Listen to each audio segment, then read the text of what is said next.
नमस्कार मेरे प्यारे विद्यार्थियों, मैं राकेश भाटी इस क्लास में आपका हार्दिक स्वागत करता हूं, हार्दिक अभिनंदन करता हूं। जितने भी प्यारे विद्यार्थी हैं सबको प्यार भरा नमस्कार और शुरुआत करते हैं आज की क्लास।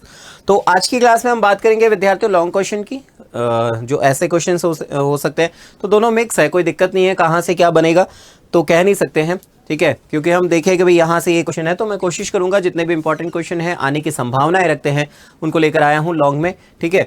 4-4 पॉइंट हमें याद रखने हैं। वैसे देखा जाए तो 3 से 4 देखिए लॉन्ग क्वेश्चन में भी मैंने ऐसी बहुत सारी कॉपियां देखी है जिसमें एक पेज में ही बच्चा लिख रहा है और 4 के 4 नंबर आ रहे हैं उसमें। तो बहुत सारी चीज़ें हैं, तो हमें ये समझना है कि लिखना जो है वो बड़ा सटीक लिखना और अच्छा लिखना है, जिससे क्या होगा, भले हम शॉर्ट में लिखे, छोटा लिखे, ठीक है, तो भी नंबर पूरे आ जाए, बस ये हमें ध्यान रखना है। Okay, clear. तो शुरुआत करते हैं आज की क्लास। जितने भी प्यारे विद्यार्थी हैं आज के आनंद की जय बोलते हुए जल्दी से कमेंट बॉक्स में कमेंट करेंगे और आशा करता हूं सब स्वस्थ और मस्त होंगे, ठीक है। तो जो भी पिछली क्लासें हुई है, जैसे अगर हम बात करें, पिछली क्लास में हमने एमसीक्यू क्वेश्चंस देखे, वेरी शॉर्ट आंसर देख लिए, ठीक है। आज की क्लास में हम लॉन्ग क्वेश्चंस देख लेंगे, सारी चीज़ें हम देखेंगे, समझेंगे। तो आइए बात करते हैं। यहाँ पर सबसे पहला चैप्टर जो रहेगा आपका, उसको हम समझते हैं और क्वेश्चन को समझने की कोशिश। प्रबंध की प्रकृति और महत्व के बारे में बात करेंगे, जिसमें पहला क्वेश्चन है आपके प्रबंध की विशेषताओं के बारे में। Stage the feature of management, ठीक है। मैनेजमेंट की विशेषताएं हमें ध्यान रखनी है, कौन सी है आप सबको पता है, बहुत आसान प्रश्न है ये तो सबके लिए, नहीं। क्या क्या विशेषताएं हैं इसको समझते हैं। तो सबसे पहले विशेषता क्या है, आइए देखते हैं। मैनेजमेंट तो सीधी सी बात है, बिना ऑब्जेक्टिव के पूरा होता ही नहीं है कभी, तो ये हमेशा ध्यान रख लेना कि the main objective of the management is to the efficiently achieve the organisational defined goal. यानी प्रबंध का मुख्य उद्देश्य होता है संगठन के निश्चित लक्ष्य को कुशलता से प्राप्त करना, यानी इफिशिएंटली अचीव द ऑर्गेनाइजेशनल गोल। जैसे अगर मैं किसी बैंक की बात करूं तो bank manager motivate their team. Bank manager जो होता है वो अपनी टीम को मोटिव करता है और इंप्रूव करता है, जिससे वो कस्टमर सेटिस्फाइड हो सके। ये उनका मेन वर्क क्या है, कस्टमर को सेटिस्फाई करना। तो ये इनका मेन उद्देश्य है। बिना उद्देश्य निर्धारित किए हम कोई भी लक्ष्य की प्राप्ति नहीं कर सकते, ये भी ध्यान रखिएगा। बिना उद्देश्य निर्धारित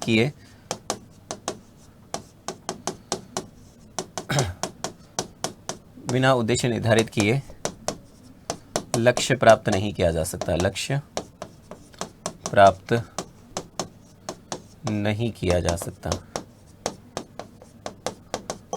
आजकल इस तरह के पूछे जाते हैं, ठीक है। ये भी ध्यान रखना कि भाई डायरेक्ट आपको उद्देश्य की पूर्ण प्रक्रिया दे दी तो management is a goal oriented process. Second point है यहाँ पर प्रबंध सर्वव्यापी, सभी जगह मैनेजमेंट आपको सब जगह देखने को मिलेगा, ऐसा कोई जगह नहीं है जहाँ पर मैनेजमेंट नहीं है, ठीक है। तो ये तो सबको आपको याद है, फर्स्ट चैप्टर में कोई दिक्कत ही नहीं है। प्रबंध हर प्रकार के संगठन में आपको दिखेगा। Management is initial is all types of organization, चाहे वो बिजनेस है, चाहे वो सोशल है, चाहे एजुकेशन है, चाहे प्रॉफिटेबल है, चाहे नॉन प्रॉफिटेबल है, किसी भी तरह का हो, चाहे अस्पताल, एनजीओ, कहीं पर भी हो, मैनेजमेंट आपको सब जगह देखने को मिलता है। नेक्स्ट देखते हैं, मैनेजमेंट जो है मल्टी डायमेंशंस है, इसमें बहुत सारे आयाम पाए जाते हैं।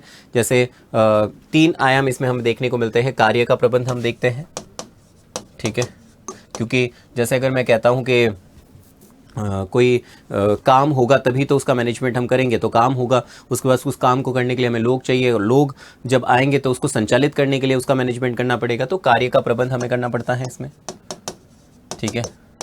फिर लोगों का प्रबंध, जिसे हम कहते हैं व्यक्ति का प्रबंध, लोगों का प्रबंध होगा, ठीक है। फिर हम बात करते हैं यहाँ पर परिचालन, यानी ऑपरेटिंग, परिचालन प्रबंध, ये हमें ध्यान रखना। तो कार्य का, लोगों का और परिचालन का प्रबंध, ठीक है। तो ये चीज़ें हम देखते हैं। तो यहाँ 3 पहलू जुड़े होते हैं, ये हमें ध्यान रखना, वर्क, पीपल एंड ऑपरेशंस, ठीक है। जैसे अगर मैं बात करूँ कर्मचारी, उत्पादन की प्रक्रिया, संचालन, सभी का कोऑर्डिनेशन, सभी का मैनेजमेंट करना बहुत ही ज़रूरी है, इसके बिना कुछ नहीं होगा। तो मैनेजमेंट यूनिवर्सल है, मैनेजमेंट उद्देश्यपूर्ण गोल ओरिएंटेड है, मैनेजमेंट मल्टी डायमेंशंस है। अगर मैं आगे बात करूँ तो मैनेजमेंट कंटिन्यू प्रोसेस है, कभी नहीं रुकती है। नियोजन, संगठन, नियुक्तिकरण, निर्देशन, नियंत्रण हुआ, वापस फिर से नियोजन, संगठन, नियुक्तिकरण। तो इसी तरह से निरंतर चलने वाली योजना है। पहले हम प्लान बनाएंगे, उसको लागू करेंगे, तो सबसे पहले प्लानिंग होगी, इम्प्लीमेंट होगी, फिर कंटिन्यू ये चलती रहेगी, इम्प्रूवमेंट, ठीक है। तो जिस तरह से कंपनी लगातार अपनी रणनीतियाँ बदलती है, बाजार के अनुसार अध्ययनरत रहती है, क्योंकि बहुत ज़रूरी है, बहुत सारी चीज़ें, नियोजन, संगठन, नियुक्तिकरण होगा, ठीक है। और हमें बदलना पड़ेगा, लेकिन क्यों? क्योंकि ये डायनामिक भी है। तो एक फ़र्क आता है काफ़ी बार एक डायनामिक और निरंतर में। डायनामिक का मतलब अकॉर्डिंग टू एनवायरनमेंट चेंज होता है, ये हमें थोड़ा ध्यान रखना है यहाँ पर। तो पहले प्लानिंग, क्योंकि हमें याद, देखो काफ़ी बार पूछा जा सकता है, इसके सारे फंक्शन भी याद रख लेना। नियोजन मैनेजमेंट के, प्लानिंग, ऑर्गेनाइजिंग संगठन, नियुक्तिकरण, स्टेप पूछा जा सकता है, कौन किसके बाद आता है, ये भी याद रखना, नियुक्तिकरण, निर्देशन और लास्ट में आता है आपके नियंत्रण। ठीक है, ये इस तरह से स्टेप भी पूछा जा सकता है प्रबंध में। ठीक है, ओके, आगे बढ़ते हैं, अगला प्रश्न देखते हैं। अगला प्रश्न है, प्रबंध के महत्व आपको बताने हैं, इंपॉर्टेंस ऑफ मैनेजमेंट, क्यों जरूरी है प्रबंध। बहुत इजी है। प्रबंध सामूहिक, यानी अगर मैं बात करता हूँ, प्रबंध कोई अकेला व्यक्ति नहीं कर सकता है। आज मैं ये क्लास ले रहा हूँ तो मैं अकेला नहीं हूँ, इसके पीछे पूरी टीम लगी हुई है जिसकी वजह से ये क्लास हो रही है, अन्यथा नहीं होती। ठीक है, मैं आता हूँ, मेरी रिकॉर्ड, मान लीजिए क्लास हो रही है, कोई करवाने वाला व्यक्ति होना चाहिए, जहाँ हमारा सेंटर है वहाँ पर वो व्यक्ति होना चाहिए जो सेंटर को ओपन करेगा, तो इनके बिना कुछ नहीं होता। तो ये सीधी सी बात है, प्रबंध सामूहिक लक्ष्यों को प्राप्त करने में सहायक होता है, क्योंकि प्रबंध संगठन के सभी सदस्यों को एक समान दिशा दिखाता है, उसके लिए प्रेरित करता है ताकि संगठन के लक्ष्यों को पूरा किया जा सके। जैसे management is motivates the all members of organization to work. ठीक है, जिससे क्या होती है, एक डायरेक्शन मिलती है ऑर्गेनाइजेशन को गोल को अचीव करने के लिए। जैसे मान लीजिए कंपनी का सेल्स मैनेजर है, अपनी टीम की विक्रय के लक्ष्य को प्राप्त करने के लिए क्या कर रहा है, दिशा निर्देश देगा। तो ये एक ग्रुप एक्टिविटी है, ठीक है, न कि वन पर्सन एक्टिविटी है, एक व्यक्ति के द्वारा नहीं। ये क्लास मेरे द्वारा नहीं हो रही है, इस पैनल को बनाने में जिस व्यक्ति ने, जो हमारे नवीन जी है, उन्होंने मेहनत की है, ठीक है, तो उनकी भी, जिसकी वजह से ये क्लास हो रही है। ठीक है, दूसरी बात, यहाँ पर जो क्लास शेड्यूल जिन्होंने की है, जो मुझे कह रहे हैं इस क्लास के लिए, तो बहुत सारी टीम है, ये मेरे अकेले की एक्टिविटी नहीं है, ये पूरे ग्रुप की एक्टिविटी, इसकी वजह से ये क्लास टाइम पर हो पा रही है। फिर हम बात करते हैं दूसरी बात, प्रबंध क्षमता में। देखिए, अगर मैनेजमेंट करेंगे तो सीधी सी बात है, इफिशिएंसी बढ़ेगी, कम से कम लागत पर हम अधिकतम उत्पादन कर सकते हैं। तो यह संसाधनों का सर्वोत्तम उपयोग है। सीधी सी बात है, the makes the best use of resources, reduce cost, increase production. क्योंकि रिड्यूस कर सकते हैं, जब हम इफिशिएंसी से काम करते हैं तो कम से कम लागत पर हम काम करते हैं। ठीक है, कम से कम लागत पर अधिकतम उत्पादन की इसमें बात की जा रही है। ठीक है, ताकि लागत घटे, जैसे मैं कह रहा हूं, reduce cost and increase production. For example, production manager जो है वो use machine and labour efficiency to lower cost. ठीक है, तो प्रबंध क्षमता में क्या कर सकता है, वृद्धि कर सकता है। फिर हम बात करते हैं, प्रबंध डायनेमिक है, गतिशील है। क्यों जरूरी है मैनेजमेंट, क्योंकि प्रबंध गतिशील है, जिसकी वजह से यहाँ पर बहुत जरूरी है मैनेजमेंट करना। अगर आप एनवायरनमेंट के अकॉर्डिंग नहीं चलेंगे तो पीछे रह जाएंगे। नोकिया में सबसे ज़्यादा देख लीजिए, सबसे ज़्यादा नुकसान नोकिया ने उठाया, क्योंकि वो पीछे रह गई। फिर तो यही चीज़ यहाँ पर बताई गई है कि मैनेजमेंट जो है बदलते बाजार, तकनीकी नीतियों के अनुसार प्रबंध संगठन को ढालने में मदद करता है। मैनेजमेंट हेल्प करता है ऑर्गेनाइजेशन एडेप्ट करने में, उसको चेंज मार्केट में, टेक्नोलॉजी में, पॉलिसीज में। जैसे मोबाइल कंपनीज की अगर मैं बात करूँ, stay competitive by the launching new models. जैसे सबसे बड़ा झटका नोकिया को लगा, किस समय वो किंग हुआ करता था मार्केट का, आज कुछ नहीं है। तो ये कारण इसी वजह से है, मैनेजमेंट नहीं हुआ उनका इस तरह से, वो सोचे हम सब कुछ कर लेंगे, लेकिन नहीं बैठी। तो इसलिए गतिशील संगठन का निर्माण करती हैं। फिर हम बात करते हैं यह व्यक्तिगत उद्देश्य की प्राप्ति में। जिस तरह से हम संगठनात्मक ऑर्गेनाइजेशनल गोल को आराम से प्राप्त कर सकते हैं, वैसे हम व्यक्तिगत उद्देश्य को भी प्राप्त कर सकते हैं। समझ में आ रही है? डन करके बताइए, जितने भी विद्यार्थी देख रहे हैं, आनंद आना चाहिए। आज के आनंद की जय। प्रबंध कर्मचारियों को व्यक्तिगत और संगठनात्मक दोनों प्रकार के लक्ष्य प्राप्त करने का अवसर देता है, क्योंकि देखिए मैनेजमेंट प्रोवाइड करवाता है एम्प्लॉय को opportunities achieve to both personal and organizational goals. जैसे एग्जांपल देखिए, keeping the employ satisfied by the offering promotion and incentive. क्योंकि देखिए कर्मचारियों के लिए जो पदोन्नति है, जो प्रोत्साहन है, उनका ये व्यक्तिगत उद्देश्य है, ये मैनेजमेंट से ही पूरा होगा। जब हम किसी संगठन में काम करते हैं तो संगठनात्मक उद्देश्य के माध्यम से हम अपने इंडिविजुअल गोल्स को आराम से पूरा कर सकते हैं। ये हमें ध्यान रखना है, ठीक है, ये हमें क्लियर करना है। ओके, चलिए यहाँ तक ये सारी चीज़ें समझ में आ गई। आगे बढ़ते हैं, हमारा आता है सेकंड चैप्टर प्रबंध के सिद्धांत, जिसमें हम बात करेंगे। यहाँ पर सबसे पहला क्वेश्चन क्या है, आइए देखते हैं। टेलर और फ्योल के योगदान के बीच विभिन्नताओं पर चर्चा करनी है। हमें टेलर और फ्योल में जो विभिन्नताएं हैं वो चर्चा करनी है। आइए देखते हैं सबसे पहले क्या अंतर है। परिप्रेक्ष्य में बात करें, अगर मैं बात करता हूँ पर्सपेक्टिव में बात करूँ, तो जो फ्योल है वो हमेशा उच्च स्तरीय पर डिपेंड करता था, ठीक है, और जबकि टेलर जो है वो कारखाने के स्तर पर काम करता था, यानी स्तर पर, यानी शॉप फ्लोर लेवल पर ये काम करता था। तो ये बहुत बड़ी बात है, ध्यान रखना। ये इन्होंने हमेशा इसमें, इसलिए तो इन्हें सामान्य प्रबंध का जनक, या फिर मैं ये कहता हूँ प्रशासनिक प्रबंध के बारे में इनको जानते हैं। इन्होंने हमेशा निम्न स्तर, या फिर मैं कहूँ श्रमिकों के आधार मानकर काम, इसलिए एक बुक आती है इनकी शॉप फ्लोर, ये ध्यान रखना, ये शॉप फ्लोर इनकी बुक का नाम भी है, इसलिए कहते हैं ठीक है, ये भी ध्यान रख लेना। आदेश की एकता जो है, आदेश की एकता में अगर मैं ये कहूं कि आदेश की एकता का जबरदस्त पक्षधर थे कौन? फेयोल जी। फेयोल जी ने कहा मैं तो जबरदस्त पक्षधर हूं, मैं तो ये कहूंगा कि एक कर्मचारी को एक ही अधिकारी से आदेश लेना चाहिए। तो ये कट्टर पक्षधर थे, ये ध्यान रखिएगा। जबकि टेलर ने सबसे बड़ा इसका उल्लंघन किया किसमें? कार्यात्मक फॉरमैनशिप में। आपने देखा होगा कार्यात्मक फॉरमैनशिप में एक जो वर्कमैन है, ठीक है, वो 8 लोगों से आदेश ले रहा है। इसको महत्वपूर्ण नहीं माना टेलर ने। टेलर ने कहा कार्यात्मक फॉरमैनशिप में एक श्रमिक 8 विशेषज्ञों से आदेश प्राप्त कर रहा है। Did not feel that it is important under the functional foremanship worker received order from the 8 specialized. 8 लोगों से आदेश ले रहे हैं वर्कर। प्रयोजन एप्लीकेबल अगर मैं बात करूं तो ध्यान रखना है ये सार्वभौमिक है, सब जगह यूज होंगे। और ये स्पेशल मैं बात करता हूं, ये स्पेशलाइज्ड सिचुएशन में यूज होते हैं। तो ये सभी जगह, जैसे आपके घर में भी फेयोल के सिद्धांत हैं। कैसे? आप आते हो, अपना बैग स्कूल से आते ही अपना बैग की जगह पर रखते हो, जूते जगह पर उतारते हो। इसे कहते हैं व्यवस्था का सिद्धांत। प्रत्येक व्यक्ति का वस्तु का एक निश्चित स्थान होना चाहिए। तो सब जगह हम देखते हैं कि एक निश्चित स्थान पर निर्धारित है, तो कोई दिक्कत ही नहीं है। इसमें विशिष्ट स्थितियां है, ये हमें थोड़ा ध्यान रखनी है। ठीक, इसमें क्या होती है? विशिष्ट स्थितियां होती है, ये क्लियर करनी है। रचना का आधार की मैं बात करूं, इसमें व्यक्तिगत अनुभव परीक्षण होता है, पर्सनल एक्सपीरियंस होगा इसमें, ये ध्यान रखिएगा। व्यक्तिगत अनुभव का परीक्षण होगा। इसमें ऑब्जर्वेशन और एक्सपेरिमेंट होगा, इसमें ऑब्जर्वेशन होगा और एक्सपेरिमेंट करेंगे हम। ठीक है, फिर हम बात करते हैं केंद्र। इसमें कुल प्रशासन में सुधार लाते हैं, इंप्रूव करते हैं ओवरऑल एडमिनिस्ट्रेशन में। ठीक है, और इसमें प्रोडक्टिविटी में लाते हैं। इसमें प्रोडक्टिविटी पर ज्यादा ध्यान देते हैं, ये ध्यान रखिएगा। इसमें किस पर ध्यान दिया जा रहा है? प्रोडक्टिविटी पर ज्यादा ध्यान दिया जा रहा है। ठीक है, चलिए आगे बढ़ते हैं। हाँ, फेयोल के द्वारा दिए गए सिद्धांतों को हम समझने की कोशिश करेंगे। फेयोल के कौन से सिद्धांत हैं वो हमें ध्यान रखना है। 4 सिद्धांत आपके इस तरह से भी आ सकते हैं, जैसे कार्य विभाजन, कार्य को छोटे छोटे भागों में बांटना, प्रत्येक व्यक्ति की योग्यता के अनुसार बांटा जाए। व्यवस्था का सिद्धांत, प्रत्येक व्यक्ति वस्तु का निश्चित स्थान होना चाहिए। अधिकार और उत्तरदायित्व में हमेशा समानता होनी चाहिए, आवश्यकता से अधिक अधिकार नहीं होने चाहिए, उत्तरदायित्व नहीं होने चाहिए। ठीक है, अनुशासन का मतलब होता है नियम और नीतियों की बात करता है। ये नियम और नीतियां केवल किसी पर्यवेक्षक के लिए नहीं, अधिकारी है तो भी उसके लिए अनुशासन है, और पर्यवेक्षक है तो भी उसके लिए अनुशासन होना चाहिए। ये हमें देखते हैं। चलिए आइए देखते हैं, समझते हैं। कार्य विभाजन को करने के लिए कार्य को छोटे छोटे भागों में विभक्त किया। The perform division of work, the work divided into smaller parts. Each task, एक टास्क जो है वो रिक्वायर्ड टू क्वालिफाइड पर्सन को who is the trained specialize. इससे क्या होगा? वो ट्रेंड होगा। In this way division of work lead the specialization. ये ध्यान रखिएगा, प्रत्येक कार्य एक योग्य व्यक्ति को देंगे जो प्रशिक्षित विशेषज्ञ है। इससे कार्य विभाजन जो होगा वो विशिष्टीकरण, इसे विशिष्टीकरण या स्पेशलाइजेशन का प्रिंसिपल भी कहते हैं।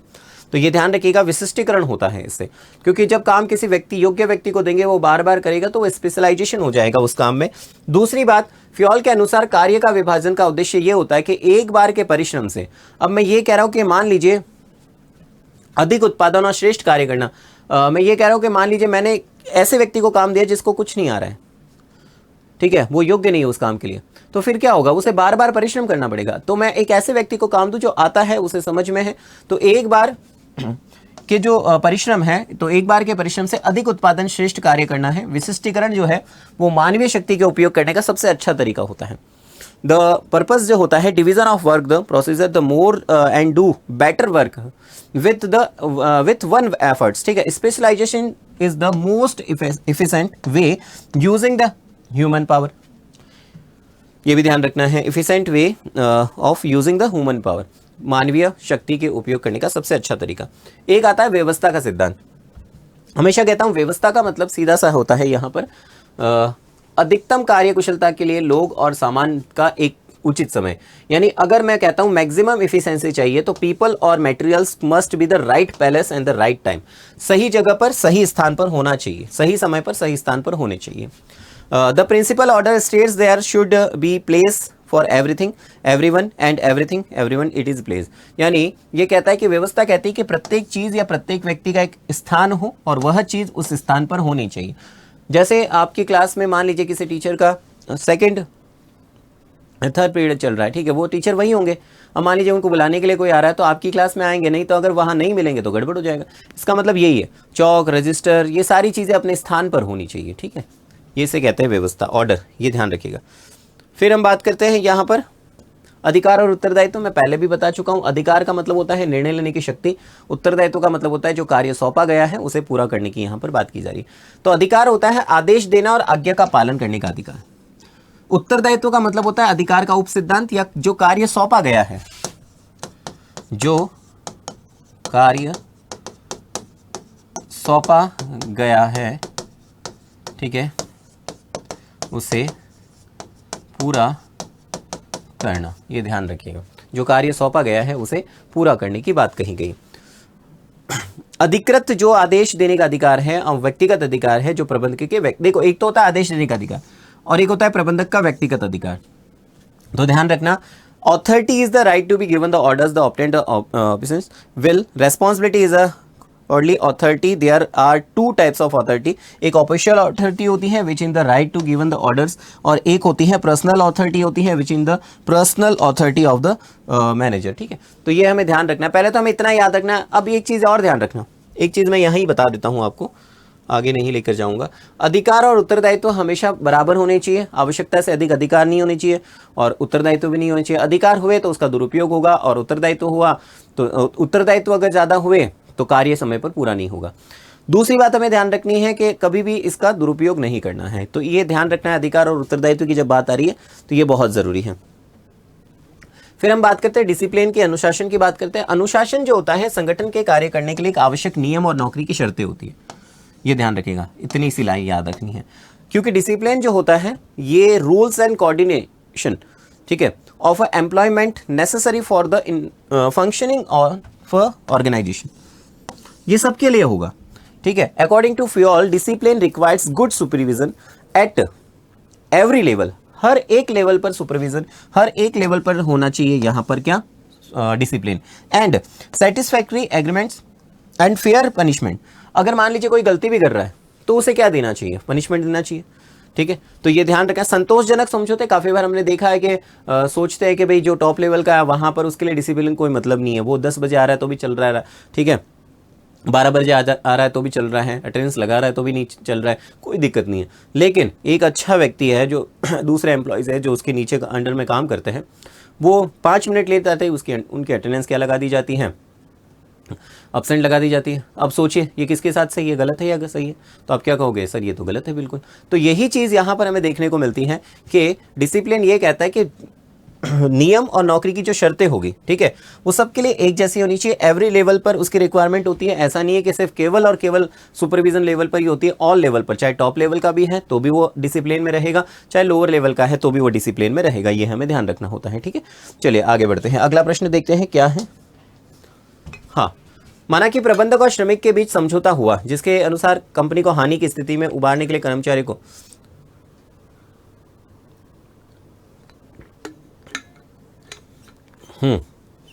डिसिप्लिन में ये भी है कि मान लीजिए एक समझौता हुआ प्रबंधक और श्रमिकों के बीच में, ठीक है, मान लीजिए एक एग्रीमेंट हुआ मैनेजमेंट के बीच में और लेबर के बीच में। According to the employ have the agreed, वो एग्रीड हो गया एक्स्ट्रा काम करने के लिए। अब मान लीजिए यहाँ पर अतिरिक्त घंटे काम करने के लिए समझौता हो गया, लेकिन मान लीजिए काफ़ी बार होता है मैनेजमेंट लास्ट में कहता है अब तो हम आपको एक्स्ट्रा, भले आपने काम किया तो कंपनी के लिए किया, हम एक्स्ट्रा पेमेंट क्यों दे। तो यहाँ पर डिसिप्लिन नियम और जो नौकरी की शर्तें वो गड़बड़ हो गई। तो ये भी देखना होता है यहाँ पर कि जो नियम है वो सबके लिए एक जैसे होने चाहिए, अलग अलग नहीं होने चाहिए। ठीक है, हाँ, वैज्ञानिक प्रबंध के निम्नलिखित शब्दों की व्याख्या करेंगे जिसमें हम वैज्ञानिक प्रबंध के सिद्धांतों को भी पढ़ के जाना। अंगूठा टेक नियम बहुत जरूरी है, विज्ञान न कि अंगूठा टेक नियम। ठीक है, चलिए, तो विज्ञान न कि अंगूठा टेक, सहयोग न कि टकराव, सहयोग न कि व्यक्तिवाद, वो सारी चीजें आपको पढ़ के जानी। आइए मैं एक्सप्लेन कर देता हूं कुछ। काफी बार एक प्रश्न आ चुका है लीन मैन्युफैक्चरिंग का, केजन का ये आ चुका है, हो सकता है इस बार दोहराया जा सके फिर से इस तरह का प्रश्न, इसलिए हमें समझना है इसको। सबसे पहले हम पढ़ेंगे समय अवधि विनिर्माण, जस्ट इन टाइम, यानी जब आपको आवश्यकता है तब आपको क्या करना है, वस्तु होनी चाहिए आपके पास। ऐसा नहीं है आपने फालतू में आवश्यकता ही नहीं है और आपने पहले ही भर रखी है, जब जरूरी है तब लेके ना। वही चीज ये बताती है जस्ट इन टाइम का मतलब होता है यह तकनीकी उत्पादन के लिए केवल उतनी ही सामग्री रखने की, यानी ये कह रही है कि this technique advise keeping only the amount of material needed for immediate production, यानी जब आपको जरूरत है इमीडिएट प्रोडक्शन तब आपके पास वो चीज होनी चाहिए। जिससे तत्काल आवश्यकता, इससे क्या होता है, भंडारण की लागत नहीं आएगी। मैं ये कह रहा हूं कि मुझे जरूरत नहीं है लेकिन फिर भी मैंने ला के रख दी, अब क्या होगा, मुझे वेयर हाउस की जरूरत पड़ेगी, कॉस्ट बढ़ेगी। तो जस्ट इन टाइम कहता है कि जब जरूरत है तब यूज करिए आप इसे। This is a reduce the storage cost, ठीक है, इंश्योर टाइमली प्रोडक्शन, इससे टाइमली प्रोडक्शन भी होगा। और जैसे टोयोटा जैसी कंपनी है वो इस तरह की टेक्निक का यूज करते हैं। समझ में आ गई, जस्ट इन टाइम, बिल्कुल जब जरूरत है तब यूज करिए, ठीक है, समझ में आ गई मेरी बात यहां पर, तो ये ध्यान रखना है। ओके, फिर सेकंड आता है धीमा विधि। लीन मैन्युफैक्चरिंग का मतलब क्या है? इस टेक्निक का उद्देश्य उत्पादन प्रक्रिया में जो भी वेस्टेज चीजें होती हैं, आपको ध्यान रखना है, इसमें काफी बार पूछा जाता है 7 तरह की हानियां, याद करके जाना, 7 हानियां, ठीक है। समय, प्रोसेस, प्रक्रिया अच्छी होनी चाहिए, समय वेस्ट नहीं होना चाहिए, रद्दी जो होती है, रद्दी खराब चीज़ें हैं, वो सारी चीज़ें, तो वही चीज़ें, उद्देश्य है अपव्यय को हटाना, वेस्टेज चीज़ों को हटाओ। तो इसमें 7 टाइप्स की हानियां आपको बुक में दे रखेगी, उसको पढ़ के जाना, पूछा जा सकता है, बताइए कि लीन मैन्युफैक्चर में कौन से टाइप्स की जो हानियां हैं, जो लिमिटेशंस हैं, वो बतानी होगी। हो सकता है आ जाए, क्या पता है, अंदर से एक क्वेश्चन पूछ लें। तो इसमें कहा जाता है कि उत्पादन की प्रक्रिया में आपको वेस्टेज चीज़ों को हटाना है, जिसकी वजह से इफिशिएंसी बढ़ सके, कम साधन से आप बहुत अच्छा उत्पादन कर सके। जैसे मारुति सुजुकी कंपनी उत्पादन प्रक्रिया में अनावश्यक चरण को हटाती है, इसे लीन मैन्युफैक्चरिंग कहते हैं। तो ध्यान रखना, दिस टेक्निक का मतलब ये होता है कि इसका एम ये होता है कि एलिमिनेट करना होता है हमें किसी चीज़ को, वेस्ट चीज़ है, from the production, eliminate waste from production process, ठीक है, ये ध्यान रखिएगा, यहाँ पर लिखा है waste production process, and increase the efficiency. Efficiency कौन सी इंक्रीज होनी चाहिए, ठीक है, इससे क्या होगा, जब एलिमिनेट होगा कोई वेस्ट प्रोडक्शन, ठीक है, जैसे ये 7 प्रकार की हानियां जो है, ठीक है, प्रक्रिया है, समय है, रद्दी है, और भी 3-4 है, वो अगर साइड में कर दोगे तो आपका इफिशिएंसी इंक्रीज होगी, जैसे मैंने आपको बता दिया है। इसे कहते हैं producing more and with favour resources, ठीक है, फ्यूअर रिसोर्सेज, ठीक है, एंड ये ध्यान रखना है। तो इसे लीन मैन्युफैक्चरिंग कहते हैं। कैजन 2 शब्दों से मिला है, काई और जेन, ठीक है, ये ध्यान रखिएगा। तो इसका मतलब होता है, जापानी शब्द है, आपसे पूछा जा सकता है ये कौन सा शब्द है, पहली बात तो जापानी है, काइजन जो है वो कैसा है, जापानी है, आपसे पूछा जा सकता है, काइजन जापानी शब्द है। इसका मतलब होता है निरंतर सुधार करते रहना आप किसी भी चीज़ को, ठीक है। कंपनी छोटे छोटे सुधारों के माध्यम से कार्यकुशलता, अब देखिए जब हम कंटिन्यू इंप्रूवमेंट करोगे, सीधी सी बात है, this is a Japanese term in the meaning continue improvement, ध्यान रखिएगा, निरंतर सुधार करते रहिए। जब आप निरंतर, it's objective, it's improve efficiency and the quality through the small incremental and improvement, आप बार बार क्या करोगे, छोटे छोटे जब सुधार करोगे तो कार्यकुशलता और क्वालिटी दोनों चीज़ें बढ़ेगी, ठीक है, with in the company. Example, जैसे होंडा और टोयोटा जो है, कर्मचारी के सुझाव से निरंतर, कर्मचारी जो सुझाव देते हैं वो निरंतर उसमें सुधार करती रहती है। तो ये एक काइजन करके जो है वो हमें याद रखना है। और लास्ट आता है 6 सिग्मा। 6 सिग्मा का मतलब सीधा सीधा है गुणवत्ता नियंत्रण की वैज्ञानिक पद्धति है। इसमें आपको ये देखा जा रहा है कि जो त्रुटियां हो रही है वो लगभग 0 हो रही है, जिसमें मैंने आपको ये बताया भी था कि एक डिब्बे वाली कंपनी है, उन्होंने बिल्कुल कम कंपनियां कर दी है। ये मोटरोला से आया गया है शायद, ये ध्यान रखिएगा, मोटरोला में इसका यूज होता सबसे पहले। यह गुणवत्ता नियंत्रण की एक बहुत अच्छी टेक्निक है जिसमें त्रुटियों को लगभग 0 कर दिया। आप काम ऐसा करो कि लगभग गलतियां 0 हो जाए, जब जाके आपको 6 सिग्मा का मतलब होता है 99.9% गलतियां है ही नहीं। अब वो बिल्कुल एक मामूली सी हो सकती है लेकिन अब नहीं होगी। तो इसीलिए कहा गया कि this is scientific method of the quality control. ये ध्यान रखना, ये क्वालिटी को कंट्रोल करने के लिए है सबसे बड़ी बात। और इसमें रिड्यूस किए जा रहे हैं defect to the near 0 level तक, बिल्कुल 0 लेवल तक इसमें सारी चीज़ों को हटाएगा। इसका मेन पूछा जा सकता है एम, ये हमें ध्यान रखना है। It is a involve improving process based on data and analysis, जैसे जर्नल जीई जो टेक्निक इलेक्ट्रिक कंपनी है, या product quality by the adopting 6 sigma, इसे कहते हैं 6 सिग्मा। 6 सिग्मा अपनाकर उत्पादों की गुणवत्ता, इससे क्या होगा, 6 सिग्मा अपनाकर उत्पादों की क्वालिटी को बढ़ाया गया है, ये हमें ध्यान रखना है। चलिए यहाँ तक बातें समझ में आ गई। अब हम बात करेंगे प्लानिंग के बारे में। किसके बारे में हम बात करेंगे, प्लानिंग।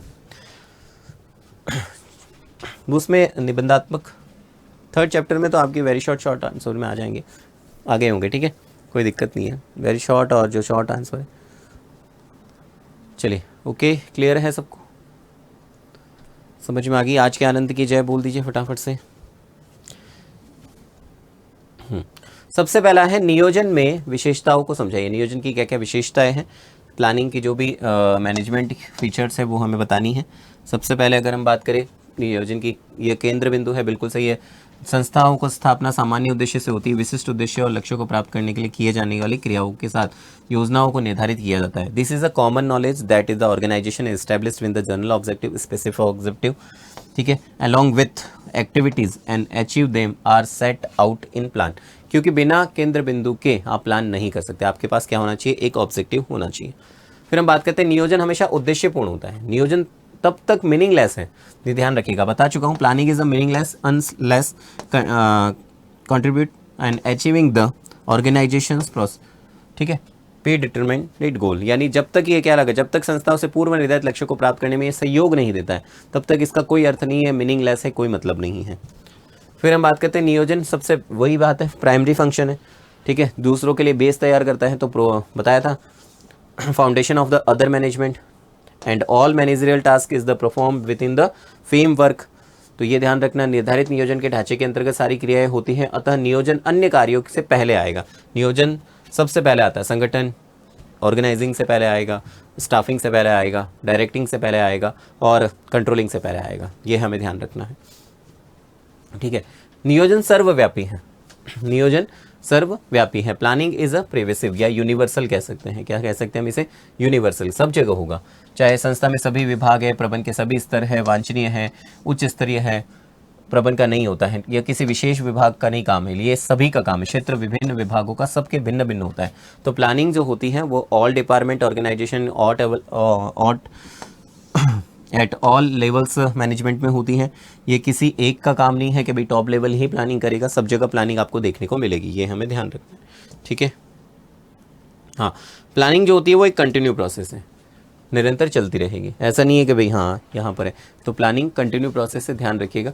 योजना एक विशिष्ट समय के लिए तैयार करेंगे, 1 माह के लिए, 13 माह के लिए, तो उस समय पूर्ण हो जाने पर नवीन आवश्यकताओं और नई योजनाएं बनाएंगे, तो उसके लिए नहीं, जैसे अब आप 12th में पास आउट हो गए अच्छे नंबरों से, अब प्लान बनाओगे नेक्स्ट सेशन के लिए, नेक्स्ट की तैयारी करोगे, तो ये स्पेसिफिक पीरियड जो है, time period such as the month है, क्वार्टर है, इस ईयर है, after that the period is over and new plan आपको ज़रूरत पड़ेगी, प्रिपेयर करना पड़ेगा, मीट अ न्यू नीड्स, नई आवश्यकताएं जब होगी उसके लिए आपको ये सारी चीज़ें ज़रूरत पड़ेगी। तो इसलिए planning is never ending activity, बहुत ज़रूरी है, बहुत इंपॉर्टेंट है, कभी एंड नहीं होती प्लानिंग, ठीक है, समाप्त नहीं होती है, चलती रहती है। हम बात करते हैं नियोजन से आप क्या समझते हैं, इसके इंपॉर्टेंस आपको बतानी है, क्या क्या इंपॉर्टेंस है, आइए देख लेते हैं। सबसे पहले नियोजन क्यों जरूरी, नियोजन से तात्पर्य उद्देश्यों का निर्धारण और इन उद्देश्यों की प्राप्ति के लिए समुचित कार्यविधि विकसित करना। प्लानिंग क्या है, क्या करना है, कब करना है, कैसे करना है, किसके द्वारा करना है, जिससे हम अपने उद्देश्य को प्राप्त कर सकें। तो आपने ऑब्जेक्टिव बनाए, उस ऑब्जेक्टिव को बनाने के लिए जो एक कार्यविधि होगी, तो planning is involve setting objective and the developing appropriate procedure to the achieve these objective. आप एक डेवलप करोगे एक प्रोसीजर जिसकी वजह से हम अपने लक्ष्यों को आसानी से प्राप्त कर सकें। प्लानिंग क्यों ज़रूरी है, प्लानिंग की आवश्यकता कहाँ पड़ती है, वो हमें देखनी है, समझनी है। तो प्लानिंग की आवश्यकता पड़ती है डायरेक्शन के लिए। नियोजन आपको डायरेक्शन, अगर आपने क्लास 12th से ही जब आप आए थे तब से आपने प्लानिंग कर दी, तो आपको एक अच्छा डायरेक्शन मिल गया होगा, तो हमें किस डायरेक्शन में पढ़ना है, कैसे क्या करना है, वो सारी चीज़ें आपने देख ली थी। तो इसलिए कहता है कि कार्य कैसे किया जाना है, इसका पहले से मार्गदर्शन कराकर नियोजन ने निर्देशन की व्यवस्था की, लक्ष्य अथवा उद्देश्य को स्पष्ट किया, क्योंकि पहले सारी चीजें हो गई। प्लानिंग प्रोवाइड करवाता है आपको डायरेक्शन, एडवांस में गाइड करता है हाउ टू वर्क, कैसे आपको करना है, by clearly setting the goals, objective बताता है।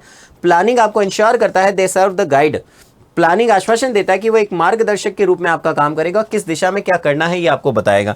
तो इंश्योर करता है, द गाइड की तरह इंडिकेट करता है what action to take under the what condition, किस कंडीशन में क्या करना है वो आपको बताएगा। इसलिए ये निर्देशन की व्यवस्था करता है, डायरेक्टिंग की व्यवस्था करता है कौन, प्लानिंग, ये हमें ध्यान रखना है, ठीक है। फिर हम बात करते हैं नियोजन अनिश्चितता की जोखिम को कम, बहुत अच्छा पॉइंट है, सीधा प्रश्न पूछा जा सकता है यहां पर प्लानिंग को लेकर काफी बार। अनिश्चितता की जोखिम को कम करने का मतलब क्या है, और फिलिप्स में भी काफी बार पूछा जाता है, ये इस तरह से यहां से पूछा जा सकता है, ठीक है। तो planning is reduce the risk on uncertain, यानी ये क्या कर रहा है, अनिश्चितता की जोखिम को कम करता है। क्यों, प्लानिंग आपने बना ली, किसके लिए बनाई, भविष्य के लिए। तो भविष्य में जो भी अगर चीजें आ रही है तो उसको हम कम कर सकते हैं पहले। नियोजन एक ऐसी क्रिया है जो प्रबंध को भविष्य में झांकने का अवसर दे रही है। तो प्लानिंग क्या कर रहा है, अलाउ कर रही है मैनेजर को look into the future, future में देखने के लिए। एंटिसिपेटेड प्रोटेशनल चेंज, यानी जो भी संभावित परिवर्तन होती हैं, जो भी होंगे उसके बारे में आपको बोध कराएगी, ये भी इसमें ध्यान रखना होता है।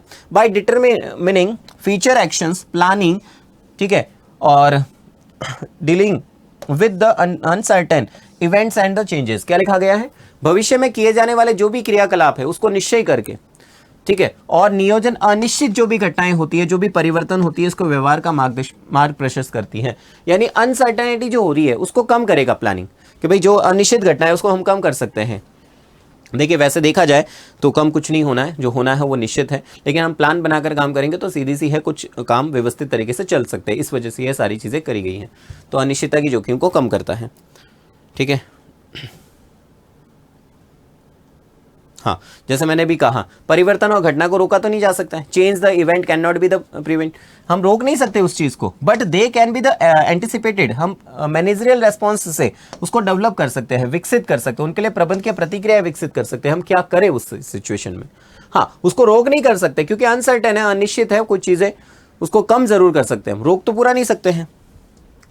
नियोजन अतिव्याप्ति, और बहुत अच्छा प्रश्न है ये भी, अतिव्याप्ति और अपव्यय क्रियाओं को अगर आप प्लान बनाकर काम करोगे तो ये ध्यान रखिए, अतिव्याप्ति और ओवरलिपिंग जो है वेस्टफुल चीजें नहीं होगी। प्लान करोगे तो सीधी सी बात है, टाइम, अगर मैं प्लान बनाकर पढ़ोगे कि हाँ मुझे ये पढ़ना है, इस समय ये पढ़ना है, तो कोई भी टाइम वेस्ट नहीं होगा। तो यही लिखा है कि नियोजन विभिन्न मंडलों, विभागों और व्यक्तियों की क्रियाकलापों में सामंजस्य स्थापित करने का आधार प्रदान करता है। यह मतभेदों और शंकाओं को दूर करने में सहायता करता है। मतभेद जो होते हैं, जो भी शंकाएं होती हैं, उसको दूर करेगा, क्योंकि यह कार्यों में स्पष्टीकरण का, यानी जो भी कार्य होते हैं, क्योंकि आपको पहले से बता दिया जाता है। तो प्लानिंग जो है, क्योंकि देखो अपव्यय और ओवरलिपिंग और वेस्टेज कब होती है? जब आपके पास प्लान नहीं होगा, या फिर मैं ये कहूं कि जब आपको कोई ऑब्जेक्टिव पता ही नहीं है तब होती है। जैसे टाइम वेस्ट कब होता है? जब आपको पता है कि मुझे पढ़ना तो है, लेकिन आपने उसको प्लान नहीं किया, तो टाइम वेस्ट होता जाएगा। ठीक है, ओवरलिपिंग का मतलब होता है कि मैंने किसी व्यक्ति को काम दिया और उसको मैंने बता दिया, उसको पता है मुझे क्या करना है, क्या नहीं करना, और किसको वापस मुझे रिपोर्टिंग देनी है, सारी चीजें पता है। जब ये सारी चीजें पता होगी, पहले से ऑब्जेक्टिव सारी चीजें पता होगी, तो किसी भी चीज में दोहराव नहीं होगा, ओवरलिपिंग नहीं होगी, दोहराया नहीं जाएगा उस चीज को। तो इसी वजह से ये, क्योंकि प्लानिंग क्या करता है कि प्लानिंग प्रोवाइड करवाता है coordinating the activities various boards and department के बीच में। इट हेल्प करवाता है, रिसॉल्व करवाता है, ठीक है, डिसएग्रीमेंट एंड द डाउट्स की सारी चीज, because the ensure clarity between the ideas and action work progress smoothly, क्योंकि यह विचार और कार्यों का पहले से स्पष्ट कर रहा है, यह आश्वासन दे रहा है, और निर्विघ्न रूप से ये आगे चलते रहते हैं, कार्य आगे चलते रहेंगे। क्यों? क्योंकि ओवरलैपिंग किसी भी चीज की होगी नहीं। यहां पर क्यों नहीं होगी? मैंने बता दिया कि भाई पहले से सारी चीजें सेट है। जब सेट है तो ना तो किसी चीज का दोहराव होगा, ना कोई चीज वेस्ट होगी, बस। ठीक है, आपने देखा होगा मैच होता है, ठीक है, मैच का भी एक दायरा होता है कि इस टाइम में हमें सारे ओवर फेंकने होते हैं, तो पहले से सारी चीजें सेट होती है और उसी अनुसार सारे ओवर फेंके जाते हैं इस टाइम में। अगर मान लीजिए थोड़ा सा भी ऊपर नीचे हो गया, टाइम वेस्ट हो गया, तो वो क्या करते थे? पेनल्टी। तो जब हमें पता है इसमें ये सारी चीजें करनी है, तो फिर क्या मतलब, पेनल्टी लग जाती है ना। तो ओवरलिपिंग और वेस्टफुल प्लान करोगे तो कभी भी कोई भी चीज नहीं होगी गड़बड़। फिर हम बात करते हैं व्यर्थ और अनावश्यक क्रिया। या तो अब क्या होगा, जो भी वेस्टफुल और अननेसेसरी एक्टिविटीज है वो रिड्यूस हो जाएगी, एलिमिनेट हो जाएगी, ये ध्यान रखिएगा। Make easier the identify efficient and suggest way to the correct them, यानी अक्षमताओं को खोज निकालना आसान करता है और उन्हें ठीक करने में उपाय सुझाता है।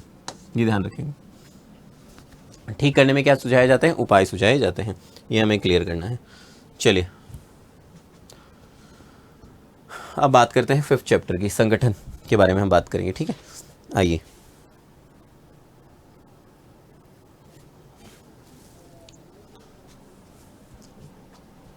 ऑर्गेनाइजेशन के बारे में। तो ऑर्गेनाइजेशन का पहला प्रश्न है, इसके जो भी चरण है, स्टेप है, उसको हम समझेंगे संगठन के। ठीक है, सबसे पहले चरण में क्या आएगा? कार्य की पहचान और उसका विभाजन। तो बिल्कुल इजी, आइडेंटिफाई करना होता है किसी भी काम को कि संगठन प्रक्रिया। सबसे पहले जो भी योजनाएं आप बना रहे हो उसकी पहचान करो, कार्य का विभाजन करो। कार्य का विभाजन इस प्रकार करो कि कार्य करने की पूर्णावृत्ति ना हो और काम का बोझ सभी कर्मचारियों में विभाजित हो। तो यही क्या है, द फर्स्ट स्टेप जो होता है ऑर्गेनाइजेशनल का, वो process is the identify pre determined plans. Pre determined plans, divide the work, and work जो डिवाइड हो रहा है such way that there the no repetition नहीं होना चाहिए कोई भी काम का, ठीक है, और work load is the distribute among the all employees में बांट दिया जाना चाहिए। जब ये सारी चीज़ें हो जाएगी तो हम डिपार्टमेंटलाइजेशन करेंगे, छोटे छोटे कार्य को बांटेंगे। तो यही है when the work divide into the smaller managerial task, those that the similar in nature are the grouped together. This types of assignment simplification and specialisation, इसे कहते हैं स्पेशलाइजेशन, ठीक है, क्योंकि इसमें क्या हो रहा है, समान प्रकार छोटे छोटे भागों में बांटा, उनमें से जो क्रियाएं आई समान प्रकृति की उसे रखा और उसका समूह बनाया हमने, और फिर जो भी इससे क्या होता है, विशिष्टीकरण सरल हो जाता है। प्रत्येक व्यक्ति को उसकी योग्यता के अनुसार काम देने से विशिष्टीकरण का फायदा मिलता है, और इसी समूहबद्ध क्रिया को हम डिपार्टमेंटलाइजेशन कहते हैं।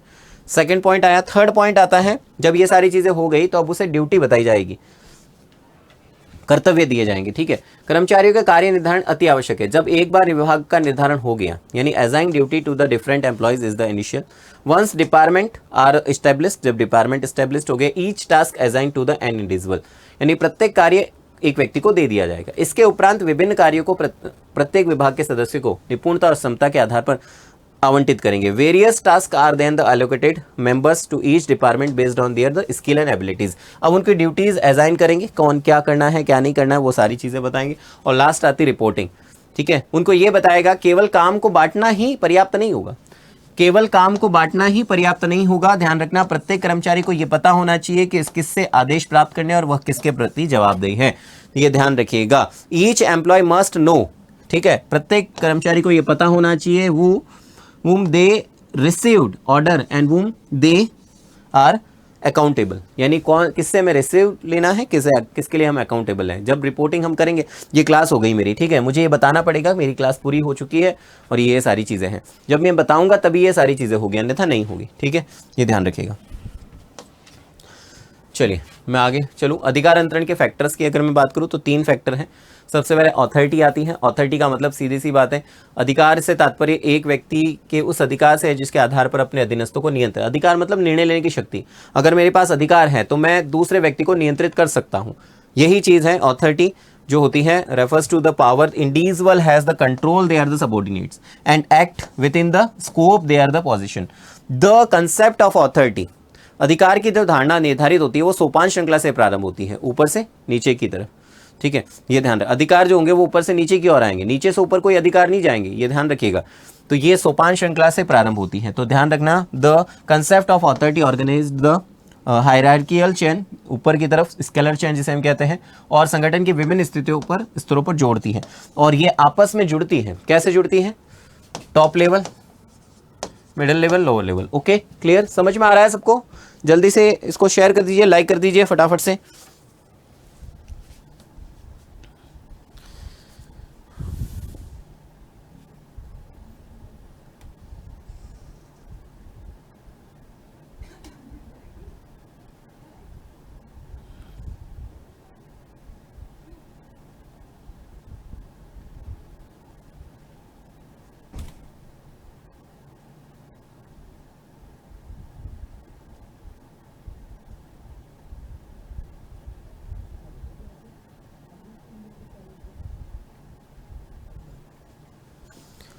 चलिए, तो ये हमें थोड़ा ध्यान रखना है। आगे बढ़ते हैं। रेस्पॉन्सिबिलिटी का मतलब क्या हो गया? जो काम दिया है उसे पूरा करना। तो एक अधीनस्थ कर्मचारी के लिए दिए गए कार्य की भली भांति निष्पादन करना, यह उसका इंपॉर्टेंट उत्तरदायित्व है, ध्यान रखिएगा। The subordinate employees has the initial responsibility to perform the assign task well, वो अपने काम को पूरा करे, जो काम दिया गया है उस टास्क को पूरा करे। This arise from the relationship between the superior and subordinate, इससे सुपीरियर और सबऑर्डिनेट के बीच में क्या बनती है? एक रिलेशनशिप बनती है, अधिकारी और उत्तरदायित्व के बीच में एक संबंध बनता है, ये ध्यान रखिएगा, ठीक है। तो ये रेस्पॉन्सिबिलिटी है। चलिए, हाँ, क्योंकि एक अधीनस्थ अपने अधिकारी द्वारा बताएगा, जो भी अधीनस्थ होगा, जो सबऑर्डिनेट होगा, जो सुपीरियर उसको बताएगा। लिखा है subordinates in the obligate the complete the task assigned them the by there the superior, वो पूरा करेगा। रेस्पॉन्सिबिलिटी फॉलो अपवर्ड, ऊपर की तरफ होती है रेस्पॉन्सिबिलिटी। क्या होती है? ऊपर की तरफ। उत्तरदायित्व ऊपर की ओर तरफ प्रवाहित होते हैं, अपवर्ड होते हैं, डाउनवर्ड नहीं होते, ध्यान रखना। अथॉरिटी डाउनवर्ड होती है, रेस्पॉन्सिबिलिटी ऊपर की तरफ, क्योंकि बताना पड़ेगा, ठीक है। मेरी रेस्पॉन्सिबिलिटी क्लास पूरी होगी तो मेरी ऊपर की तरफ ही होगी, ठीक है। मुझे राइट्स दिए गए हैं तो ऊपर से नीचे की ओर आएंगे। क्योंकि टॉप लेवल मिडिल लेवल को राइट्स देगा कि भाई ये काम करना है। तो सदैव उच्च अधिकारी के प्रति उत्तरदायी, because the subordinate is the always answerable is the superior. ठीक है, ये ध्यान रखिएगा। फिर लास्ट में आती है अकाउंटेबिलिटी। क्या आएगी? अकाउंटेबिलिटी। अकाउंटेबिलिटी का मतलब निसंदेह अधिकार अंतरण एक कर्मचारी को अपने उच्च अधिकारी के प्रति काम करने की सामर्थ्य देता है। ध्यान रखना, डेलीगेशन जो होती हैं वो अकाउंटेबल जो होती हैं, empower an employee to work for the superior. क्योंकि अगर आपके पास अकाउंटेबिलिटी है, आपको उत्तर देना होता है, ये होता है फाइनल रिजल्ट, अंतिम परिणाम, क्योंकि उत्तर तो देना पड़ेगा। तो कर्मचारी को अपने उच्च अधिकारी के प्रति काम के प्रति सामर्थ्य देता है। लेकिन फिर भी जवाबदेही अभी भी किसकी बनेगी? उच्च अधिकारी को देना पड़ेगा। अगर मान लीजिए मैंने ये क्लास नहीं ली तो यहाँ तो ठीक है, मैं तो जवाब दूंगा ही दूंगा, सामने वाले जो मेरे अधिकारी हैं उनको भी सामने आगे ऊपर जगह बताना पड़ेगा इन्होंने क्लास क्यों नहीं ली। तो सीधी सी बात है, फिर भी जवाबदेही अभी भी उच्च अधिकारी रहेगी। जवाबदेही से तात्पर्य अंतिम परिणाम का उत्तर देने से है, ये इतना याद रखना। अकाउंटेबिलिटी, ठीक है, जो होती है वो answerable for the final outcome, ये याद रखना। इसकी शुरुआत जो होती है वो फाइनल आउटकम से होती है, ये क्लियर कर लेना। तो ये उत्तरदायिता हो गई। फिर हम बात करते हैं, आगे की तरफ चलते हैं, और वो है आपकी राय में औपचारिक संगठन के लिमिटेशंस हमें बताने हैं, दोष क्या है वो बताने हैं। तो डिसएडवांटेज बात करेंगे फॉर्मल ऑर्गेनाइजेशन की। फॉर्मल ऑर्गेनाइजेशन के डिसएडवांटेज है वो है सबसे पहले, हाँ, अगर फॉर्मल ऑर्गेनाइजेशन होगा, फॉर्मल क्या होता है? टॉप मिडिल को बताएगा, मिडिल लोअर को बताएगा। अब लोअर को भी कोई कम्युनिकेशन करना है तो वो मिडिल को बताएगा, फिर टॉप को बताएगा। समझ में आ रहा है? ज़्यादा से ज़्यादा शेयर करो, लाइक करो फटाफट सही से, जितने भी विद्यार्थी देख रहे हैं।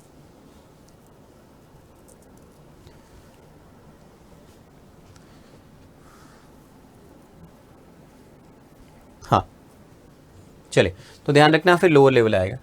तो इससे क्या होता है? Delay in decision. औपचारिक संगठन में आदेश की श्रृंखला का पालन करना पड़ता है। औपचारिक संगठन में क्या होता है? आदेश की जो श्रृंखला होती है उसे पालन करना पड़ेगा, जिससे कार्यविधि जो है उसमें विलंब नहीं होगा।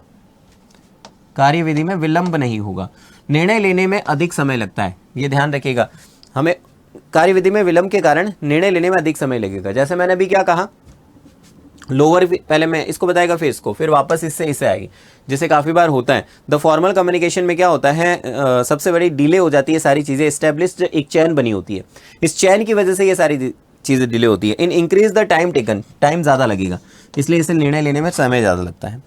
फिर बात करते हैं मानवीय संबंधों पर। ये ध्यान रखना, औपचारिक जो होते हैं वो मानवीय संबंधों पर आधारित नहीं होते हैं। इन्हें सिर्फ और सिर्फ काम से मतलब है, हमें काम करके दीजिए, हमें कोई मतलब नहीं आप क्या कर रहे हैं क्या नहीं कर रहे हैं, बस वो वाली बात है। किसी भी संगठन में सभी मानवीय संबंधों को समझ पाना कठिन है, क्योंकि ये ढांचे और कार्य पर देखिए बहुत जरूरी है। It is a difficult understand the human relationship enterprises, it place the more emphasis on structure and work. ये केवल किस पर ध्यान देते हैं? स्ट्रक्चर और वर्क पर काम करते हैं। इसलिए formal organisation does not the provide the complete picture of how an organisation work. यानी औपचारिक संगठन से किसी भी संस्था के कार्य करने की सही तस्वीर सामने ही नहीं आती, क्योंकि मानवीय संबंधों पर ये ध्यान ही नहीं देते। इन्हें कोई मतलब नहीं, इन्हें कार्य से मतलब है कि कार्य होना है या नहीं होना है, ये सारी चीजें हमें देखनी है बस।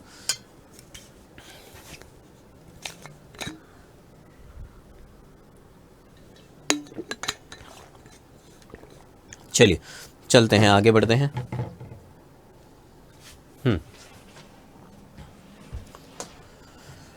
ठीक है, लास्ट है पहल क्षमता में देरी। बिल्कुल, अगर आप इस तरह से जाओगे तो इनिशिएटिव काफ़ी बार होता है। संगठन की अवांछनीय पद्धतियाँ रचनात्मक, इसमें सबसे बड़ी दिक्कत आती है जो क्रिएटिविटी होती है। ठीक है, रिकॉर्गनाइज टू द क्रिएटिविटी, टैलेंट जो होता है वो दब कर रह जाता है। टॉप लेवल ने जो कह दिया वो फाइनल है, बस इसमें सबसे बड़ी दिक्कत है। संगठन की अवांछनीय पद्धतियां रचनात्मक प्रतिभा को समुचित मान्यता नहीं दे पाती है, क्योंकि निर्धारित कठोर, इसमें जो पॉलिसीज होती है तो लिखा भी है, does not allow any deviations from the rigidity laid down policy.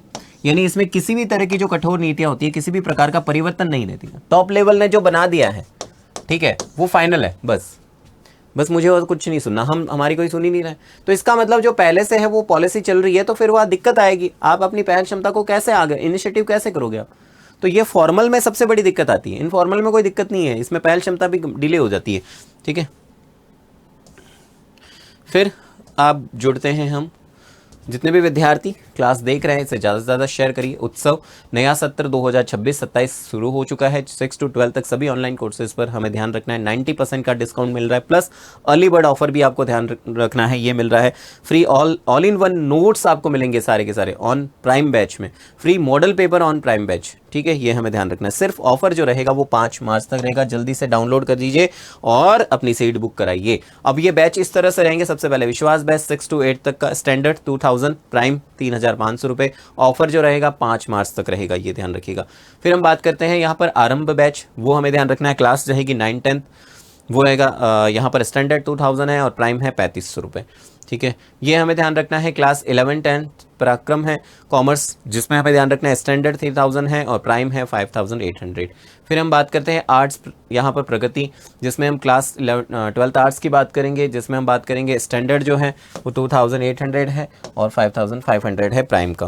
फिर हम बात करेंगे क्लास 11-12 साइंस, स्टैंडर्ड जो है वो 3200 है, प्राइम जो है वो 6000 है।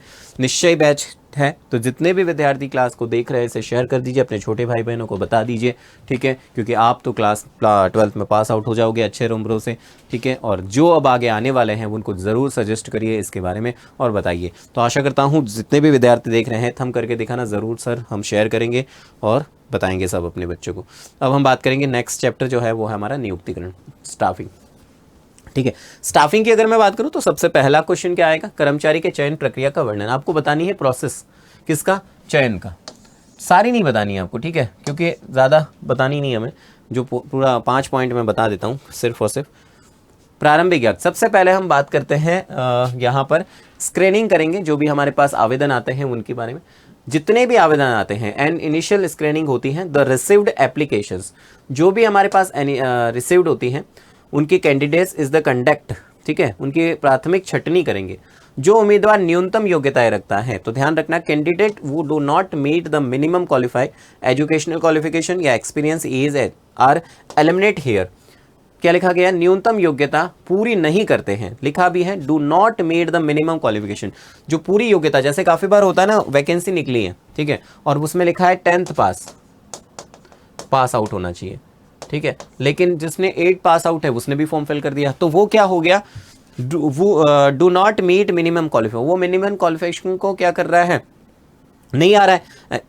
अब वो एजुकेशनल भी हो सकती है, एज भी हो सकती है, एक्सपीरियंस कुछ भी हो सकता है। इससे आगे की जो प्रक्रिया और समय बचेगा, क्योंकि फिर उनको पहले हम बाहर कर देंगे, तो फिर क्या होगा, save time and course the sequence of the process, जो भी आगे का प्रोसेस होगा उससे टाइम बचेगा। फिर आगे अगर हम बात करते हैं चयन परीक्षा, सिलेक्शन टेस्ट की बात करते हैं। सिलेक्शन टेस्ट की अगर मैं बात करूं तो उम्मीदवारों की योग्यताएं, अब देखो सिलेक्शन टेस्ट में अलग अलग होती है सारी चीज़ें।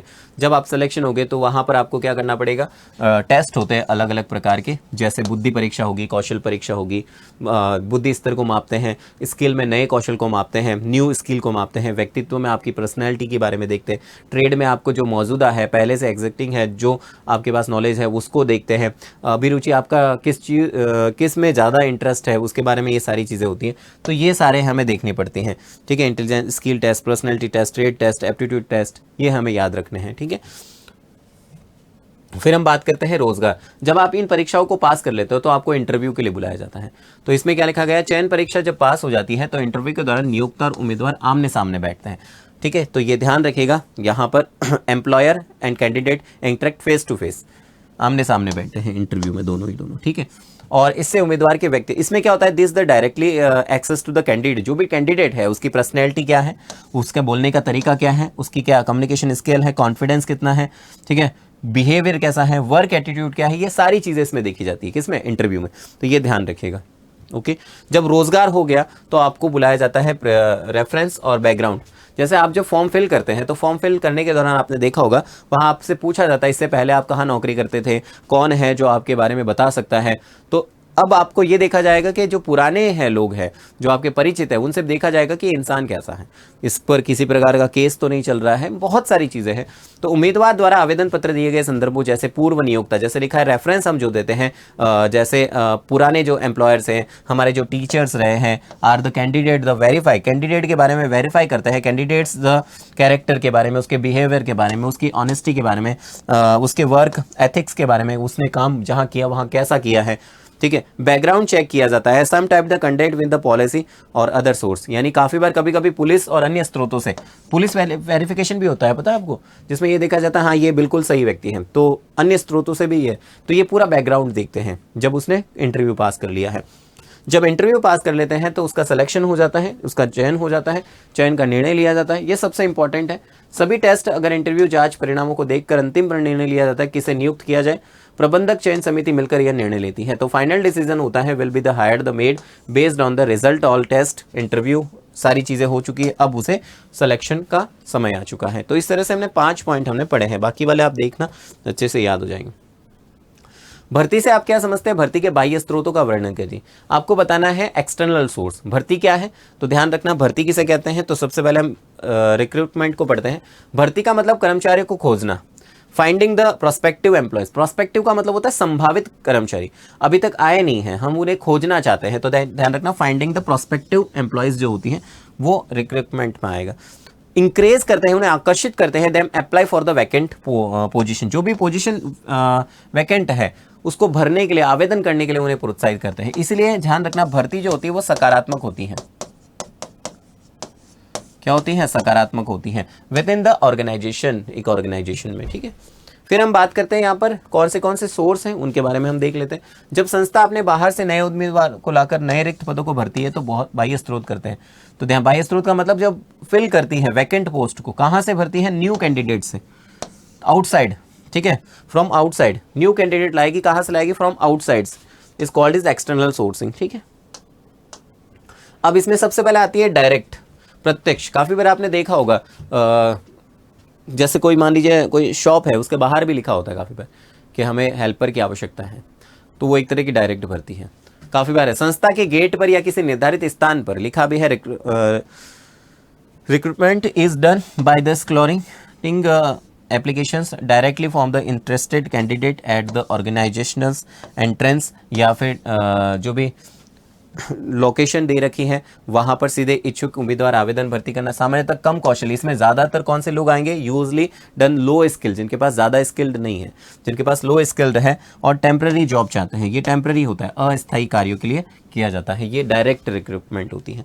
एक आती है आपके पास वेटिंग, प्रतीक्षा, कॉजल वेटिंग लिस्ट या कैजुअल कॉलर्स। इसमें क्या होता है? पहले से आवेदन हम दे चुके होते हैं। जैसे मान लीजिए किसी ऑर्गेनाइजेशन में भर्ती नहीं निकली, फिर भी हमने वहाँ फॉर्म फिल किया, पता चला वहाँ से कोई एम्प्लॉय छोड़कर चला गया, तो फिर क्या होता है? वो हमें कॉल करते हैं कि भाई हाँ हमारा नंबर आया। इस तरह से होता है ये। जैसे आपने काफ़ी बार होता है ना कि भाई रेलवे का रजिस्ट्रेशन करवाते हैं, मान लीजिए किसी को कोई आवश्यकता पड़ी तो उसने अपना टिकट कैंसिल करवाया, टिकट कैंसिल करते ही हमारा लिस्ट में नंबर आ गया। तो उसी तरह से यहाँ पर भी ऐसा ही होता है। क्या लिखा है? It list the create the eligible candidate, ये होती है एलिजिबल कैंडिडेट की एक लिस्ट होती है हमारे पास।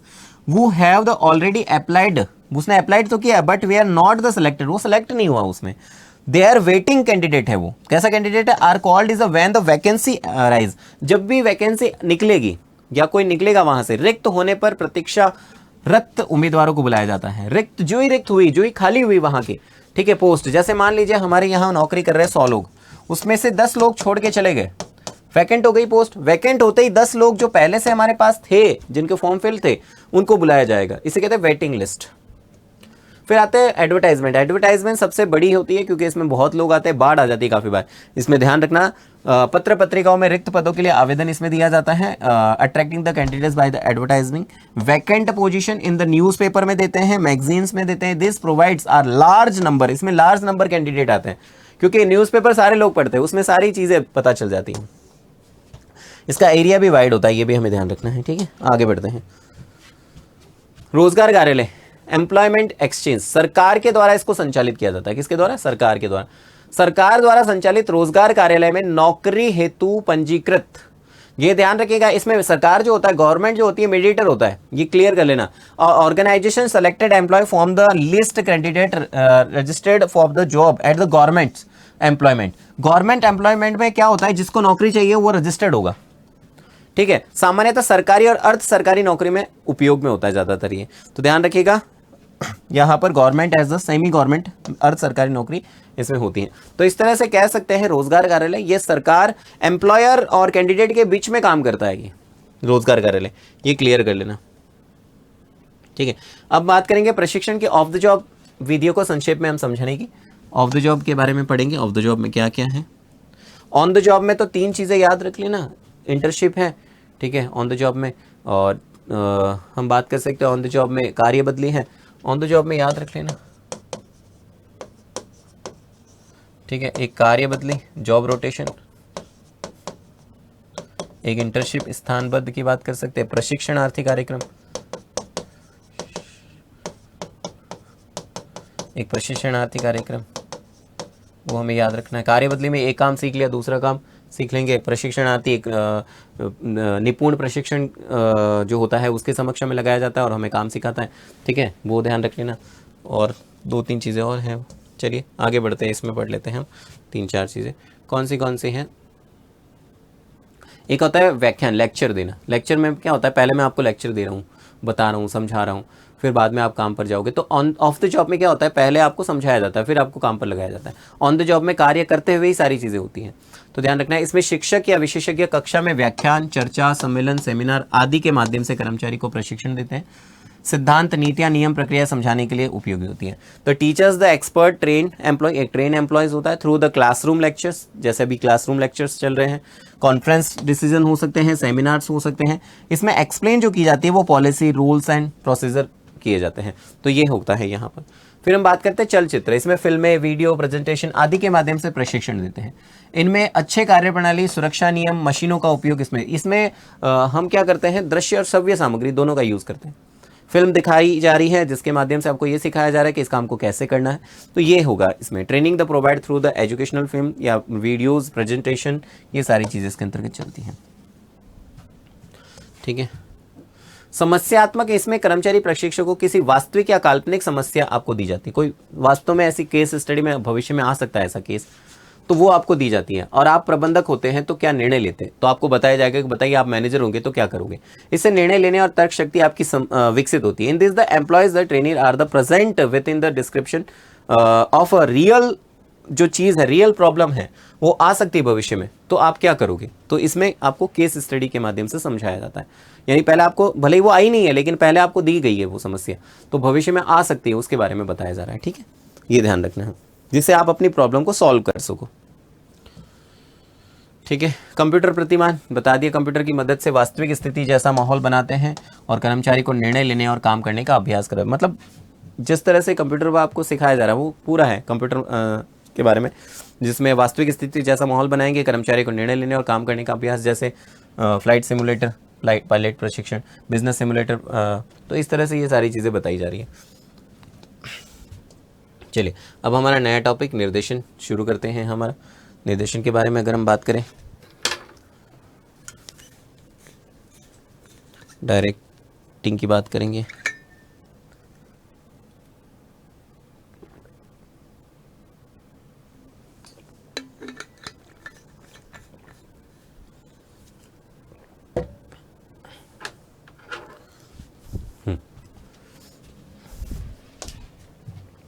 सबसे पहला प्रश्न, मास्लो द्वारा प्रतिपादित अभिप्रेरणा पदानुक्रम सिद्धांत आवश्यकता, यानी आपको बतानी है। मास्लो ने जो हायरार्की थ्योरी दी थी उसने जो बताया था उसके बारे में आपको पूरा बताना है। सबसे पहले आती है यहाँ पर किसकी, शारीरिक आवश्यकता। ये मनुष्य के जीवित रहने के लिए सबसे मूलभूत, ध्यान रखना आपसे पूछा जा सकता है, भोजन, पानी, वस्त्र, आवास, ठीक है, ये सारी मूलभूत आवश्यकता है। तो पूछा जा सकता है भोजन, पानी, वस्त्र, आवास ये किसके अंतर्गत आती है, तो ध्यान रखना ये बेसिक नीड्स होती हैं, ठीक है, ये ध्यान रखिएगा। These are most fundamental needs human survival, जिससे ह्यूमन जीवित रहता है। वाटर है, क्लोथिंग है, शेल्टर है, रेस्ट है, स्लीप है, ये सारी चीज़ें होती है। Until these needs meet the person the primary, ध्यान रखना ये प्राइमरी नीड्स होती है, ये ध्यान रखिएगा, ये भी एक चीज़ ध्यान रखनी है, ये प्राथमिक आवश्यकताएं होती है। जिसे सेकंड जब ये पूरी हो जाएगी तो आपके पास कौन सी आएगी कि भाई अब मैं कमाने लग गया हूँ, रोटी कपड़ा मकान भाई बढ़िया चल रहा है, अब मुझे सेफ्टी चाहिए। सेफ्टी नीड्स बताती है जब शारीरिक आवश्यकताएं पूरी हो गई तो व्यक्ति सुरक्षा चाहता है, सुरक्षा चाहता है, वो अपनी नौकरी की सुरक्षा चाहता है, बीमा करवाएगा तो सुरक्षा मिल जाएगा, बीमारी से चाहता है, बेरोजगारी से चाहता है, भविष्य सुरक्षा चाहता है, बहुत सारी चीज़ें हैं। तो ये व्हेन द साइकोलॉजिकल नीड्स जो आपकी बेसिक नीड्स है वो पूरी हो जाती हैं, ठीक है, जो फिजिकल नीड्स है वो पूरी हो गई है आपकी, तो आपको person seek the security, stability चाहता है, और ये वो परमानेंट जॉब चाहता है, प्रोटेक्शन चाहता है, एक्सीडेंट है, ठीक है, बीमारी हो गई है, अनएम्प्लॉयमेंट है, उसे दूर चाहता है। तो इसके लिए उसे क्या चाहिए होती है, इस स्तर पर व्यक्ति चाहता है कि उसके जीवन में अनिश्चितता का खतरा कम हो जाए। तो उसको बीमा कराना हो सकता है, उसकी आय की स्थिरता रहेगी, पेंशन मिली रहेगी, तो वो टेंशन, जब उसकी गवर्नमेंट नौकरी लगी, हाँ चलो अब ठीक है, चलो स्टेबिलिटी होगी, इनकम तो स्टेबल है, आएगी तो सही, काम करेंगे और आती रहेगी, कोई दिक्कत नहीं है, ठीक है, पेंशन भी मिल जाएगी इससे। तो ये एक चीज़ हमें देखने को यहाँ पर मिलती है, ये हमें ध्यान रखना होता है, ठीक है, तो ये हमें क्लियर करना है। फिर हम बात करते हैं, जब ये आवश्यकता पूरी हो गई कि अब मैं कमाने बहुत बढ़िया लग गया हूँ, अब मैं समाज के लिए काम करूँगा, तो इसके बाद होती है सामाजिक जुड़ाव, अपनापन। तो इसका मतलब होता है नेक्स्ट जो पर्सन नीड्स होती है वो सोशल नीड्स होती है उसकी, जिसमें वो फ्रेंडशिप चाहता है, ठीक है, वह ग्रुप चाहता है, वो फैमिली रिलेशनशिप है, ठीक है, प्यार चाहता है, वह सपोर्ट चाहता है। तो इसमें स्वीकृति, परिवार, रिश्ते, प्यार, स्नेह, साथी, जहां व्यक्ति अकेले नहीं रहना चाहता, दूसरों के साथ संबंध या जुड़ाव बनाना चाहता है, ठीक है, उसे हम कहते हैं सोशल नीड्स। जब सोशल नीड्स भी पूरी हो जाती हैं तो नेक्स्ट नीड आती है मान सम्मान की, नीड द स्टीम या सेल्फ रिस्पेक्ट। ये चाहता है कि व्यक्ति चाहता है मेरा मान सम्मान, जहां मैं काम करता हूं वहां मेरा मान सम्मान बढ़े, प्रतिष्ठा बढ़े, सम्मान, प्रतिष्ठा, मान्यताएं मिले, उसकी उपलब्धि हो, प्रशंसा हो, पद हो, अधिकार हो, सामाजिक प्रतिष्ठा प्राप्त हो, ये सारी चीजें इसके अंतर्गत आती हैं, ये मान सम्मान। This level person the desire the respect, ठीक है, प्रेस्टीज, रिकॉर्गनाइजेशन, ठीक है, अप्रिशिएशन और अचीवमेंट, स्टेटस, ऑथोरिटी होनी चाहिए, सोशल स्टैंडिंग होनी चाहिए, ये सारी चीज़ें होती हैं। और लास्ट की जो होती है, ये ध्यान रखिएगा, वो आती है यहाँ पर आत्मसंतुष्टि। वो ये है कि यह आवश्यकता सबसे उच्च स्तर की, बहुत इंपॉर्टेंट है, ये लाइन याद रख लें, सबसे उच्च स्तर की। आपसे पूछा निम्न स्तर की कौन सी है सबसे, वो है आपके बेसिक नीड, निम्न स्तर की, वो प्राथमिक भी है और निम्न स्तर की भी है, तो ध्यान रखिएगा। निम्न स्तर की कौन सी हो गई, शारीरिक आवश्यकता, शारीरिक आवश्यकता हो गई है, ठीक है, ये ध्यान रखिएगा, ये हमें क्लियर करनी है, ठीक है। ज्ञान, कौशल, नवाचार, श्रेष्ठ चाह में अपने जीवन में सबसे अच्छा कर सकता हूँ और वह करूँ, मतलब जो मुझे पता है, काफ़ी बार होता है ना, मैं जो बनना चाहता हूँ वो बनूँ, वो उसकी क्या होती है यहाँ पर सेल्फ सेटिस्फैक्शन जो होती है, वो आत्मसंतुष्टि वाली होती है। ऐसी भावना इस स्तर पर व्यक्ति केवल धन या पद के लिए नहीं बल्कि स्वयं को पूर्ण करने के लिए विकसित होती है, ये ध्यान रखिएगा, ये किसी अपने आप के लिए नहीं है। ये क्या लिखा गया, this is a highest level of needs, ये ध्यान रखिएगा, ये हाईएस्ट लेवल नीड्स हैं, ये बहुत कम लोगों की पूरी होती है, ठीक है। Achieve their the full potential such the making full use their the talents, आप अपनी टैलेंट का, अपनी क्रिएटिविटी का, अपने नॉलेज का, इसमें सारी चीज़ों का आप यूज़ करते हैं, अपने इनोवेशंस का, तो बहुत ज़रूरी है। यानी आई डू द बेस्ट, मैं अपना बेस्ट दूंगा, आई कैन इन लाइफ, अपने लाइफ में, अपने जीवन में, जिससे मैं अपनी आत्मसंतुष्टि की आवश्यकता को पूरा कर सकूं। फिर हम बात करते हैं अभिप्रेरणा को परिभाषित करते हुए इसके महत्व, इसके इंपॉर्टेंस को समझते हैं क्या क्या है। तो आइए, अभिप्रेरणा क्या है उसको पहले देख लेते हैं, इसका अर्थ क्या है। अभिप्रेरणा का अर्थ, अभिप्रेरणा किसे कहते हैं, सामान्य अर्थ में अभिप्रेरणा किसी भी कार्य या क्रिया को प्रेरित, या अभी मोटिवेशन का मतलब क्या है, कोई भी काम करना है, किसी को अपनी इच्छा से प्रेरित करना है, तो सीधी सी बात है अभिप्रेरणा यही तो है। तो अभिप्रेरणा किसी कार्य या क्रिया को अभिप्रेरित या प्रभावित करना है। व्यवसाय के संदर्भ में इसका अर्थ उस प्रक्रिया से है जो अधीनस्थों को संगठित उद्देश्य की पूर्ति के लिए एक वांछित रूप से कार्य करने के लिए तैयार, यानी जो वांछित है, जरूरी है, उसके लिए तैयार किया जा सके। अभिप्रेरणा की प्रक्रिया पूछी जा सकती है, उसका प्रथम चरण असंतुष्ट आवश्यकता, फिर आता है तनाव, फिर आता है आवेग, इस तरह से ये पूरा याद रख लेना, ठीक है। अब प्रक्रिया पूछी जा सकती है अभिप्रेरणा की, जिसमें असंतुष्ट आवश्यकता प्रथम चरण है, प्रथम पूछा गया है तो ध्यान रखना, असंतुष्ट आवश्यकता, ठीक है, ये ध्यान रखिएगा। फिर तनाव, आवेग, ठीक है, ये ध्यान रखिएगा। व्यवहार में संतुष्टि, फिर तनाव कम होगा, संतुष्ट आवश्यकता होगी, फिर तनाव में कमी आ जाएगी, ठीक है। तो इस तरह से, तो वस्तुतः अभिप्रेरणा एक ऐसी प्रक्रिया है जिसके लोगों को वांछित उद्देश्य की पूर्ति के लिए प्रेरित। मोटिवेशन है क्या, लास्ट की लाइन याद रख लो, motivation is the process by, ये याद रख लो, motivation is the process by which the people are motivated to achieve the desired objective, यानी जो इच्छित या डिजायर्ड ऑब्जेक्टिव है वो प्राप्त करने के लिए हमें मोटिवेशन, जैसा आपका इच्छित मोटिवेशन क्या है, अच्छे नंबर लाना है ना सारे सब्जेक्ट में।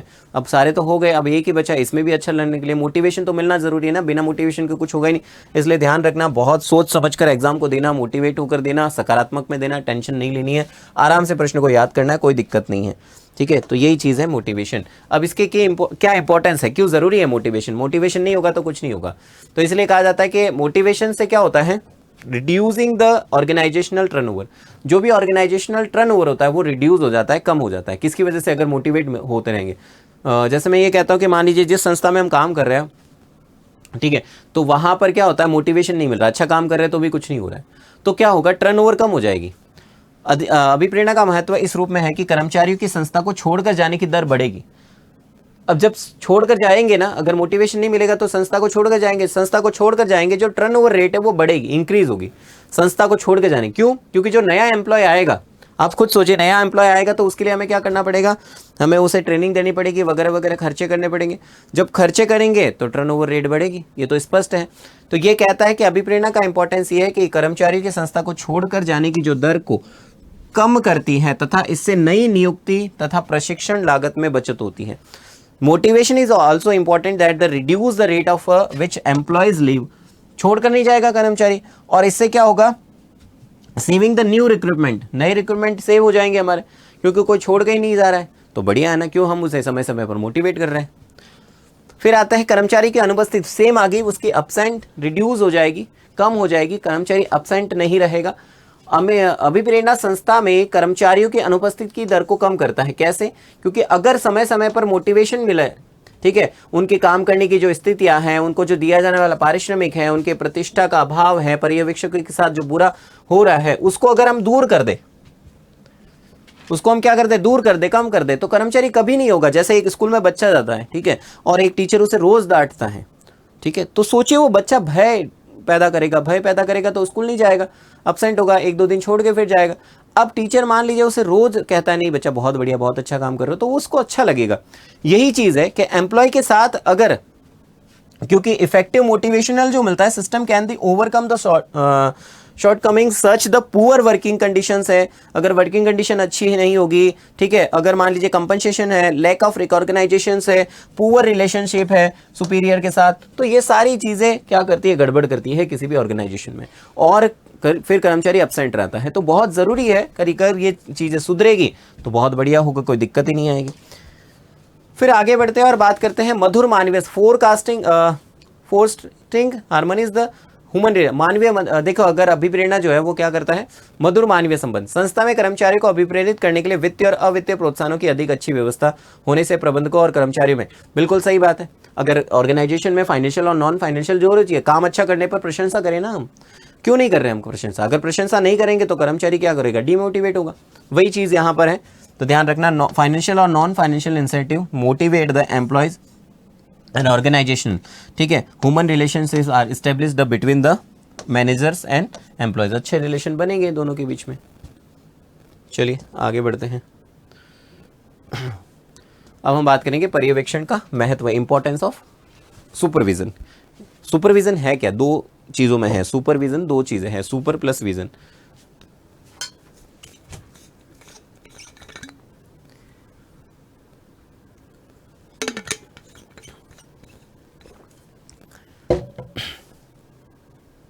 ठीक है, दो शब्द है, सुपर प्लस विजन।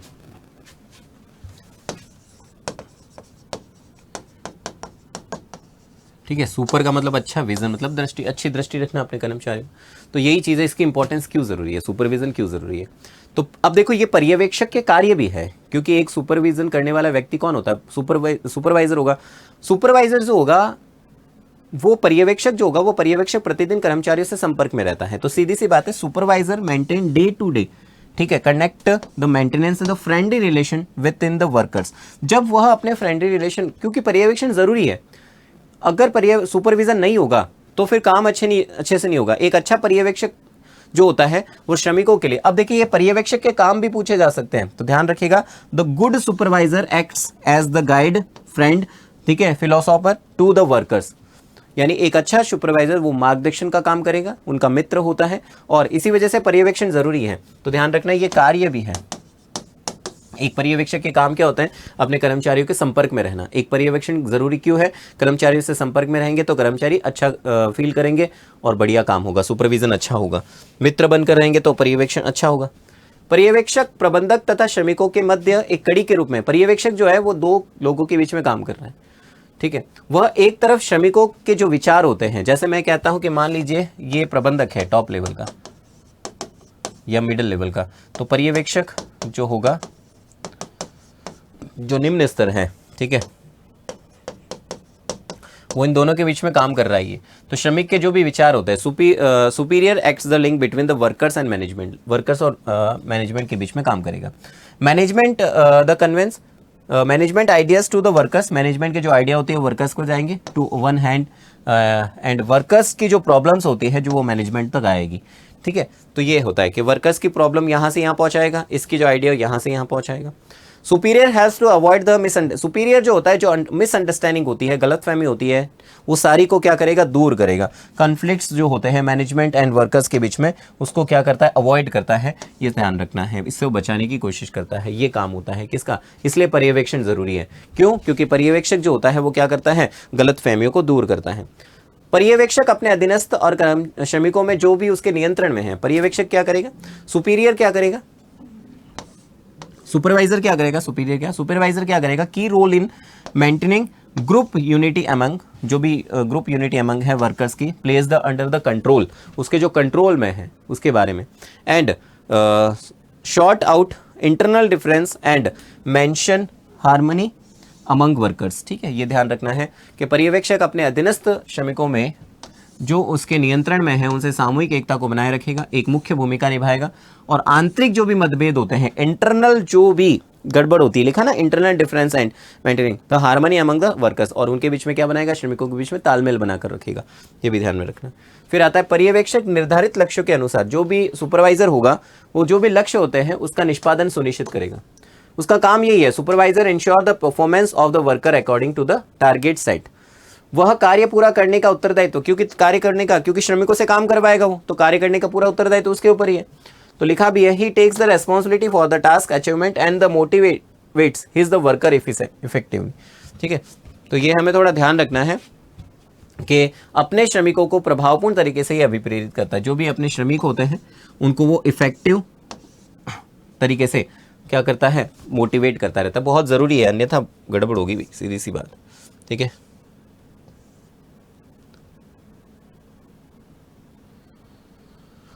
निर्देशन अधिकतम व्यक्तिगत योगदान का सिद्धांत क्या है? काफी बार निर्देशन के सिद्धांत पूछ लिए जाते हैं, जिसमें से एक सिद्धांत है अधिकतम व्यक्तिगत योगदान का। ये कहता है कि यह सिद्धांत इस पर बल देता है कि निर्देशन की तकनीकें सभी व्यक्तियों को संस्था में सहायता देती है, जितने भी अधिकतम आपको बहुत, ठीक है। यह सिद्धांत बल देता है कि निर्देशन की जितनी भी टेक्निक्स है व्यक्तियों को संस्था में सहायता, वे अपनी संभावित क्षमताओं को अधिकतम, यानी जो भी टेक्निक है वे अपनी संभावित क्षमता से ज्यादा योगदान दे, जिससे संगठनात्मक उद्देश्यों को पूरा कर सके। क्योंकि संस्था के कुशल निष्पादन के लिए कर्मचारियों की अप्रयुक्त ऊर्जा को उभार कर प्रयोग, यानी एक अच्छे मोटिवेशन की वजह से कर्मचारियों में जो अप्रयुक्त ऊर्जा है उसको बाहर निकाला जा सकता है। तो इसलिए कहा जा सकता है कि डायरेक्टिंग की जो ये टेक्निक है, every individual in the organisation contribute his the maximum potential for the achievement for the organisational objective, it should bring out untapped energy, जो भी अप्रयुक्त ऊर्जा है, ठीक है, उसके employees for the efficiency of organisation. क्योंकि हमें बहुत अच्छे से सारी चीजें करनी है, अधिकतम योगदान हमें हमारा देना है, जब जाके सारी चीजें अच्छी होगी। क्योंकि ये निर्देशन के सिद्धांत हमें पढ़ने होंगे, जिसमें आदेश की एकता का सिद्धांत आपने पढ़ा होगा, ठीक है, निर्देशन में, ठीक है। तो ये ध्यान रखना है हमें, आदेश की एकता का सिद्धांत, नेतृत्व का सिद्धांत याद रख लेना। एक आता है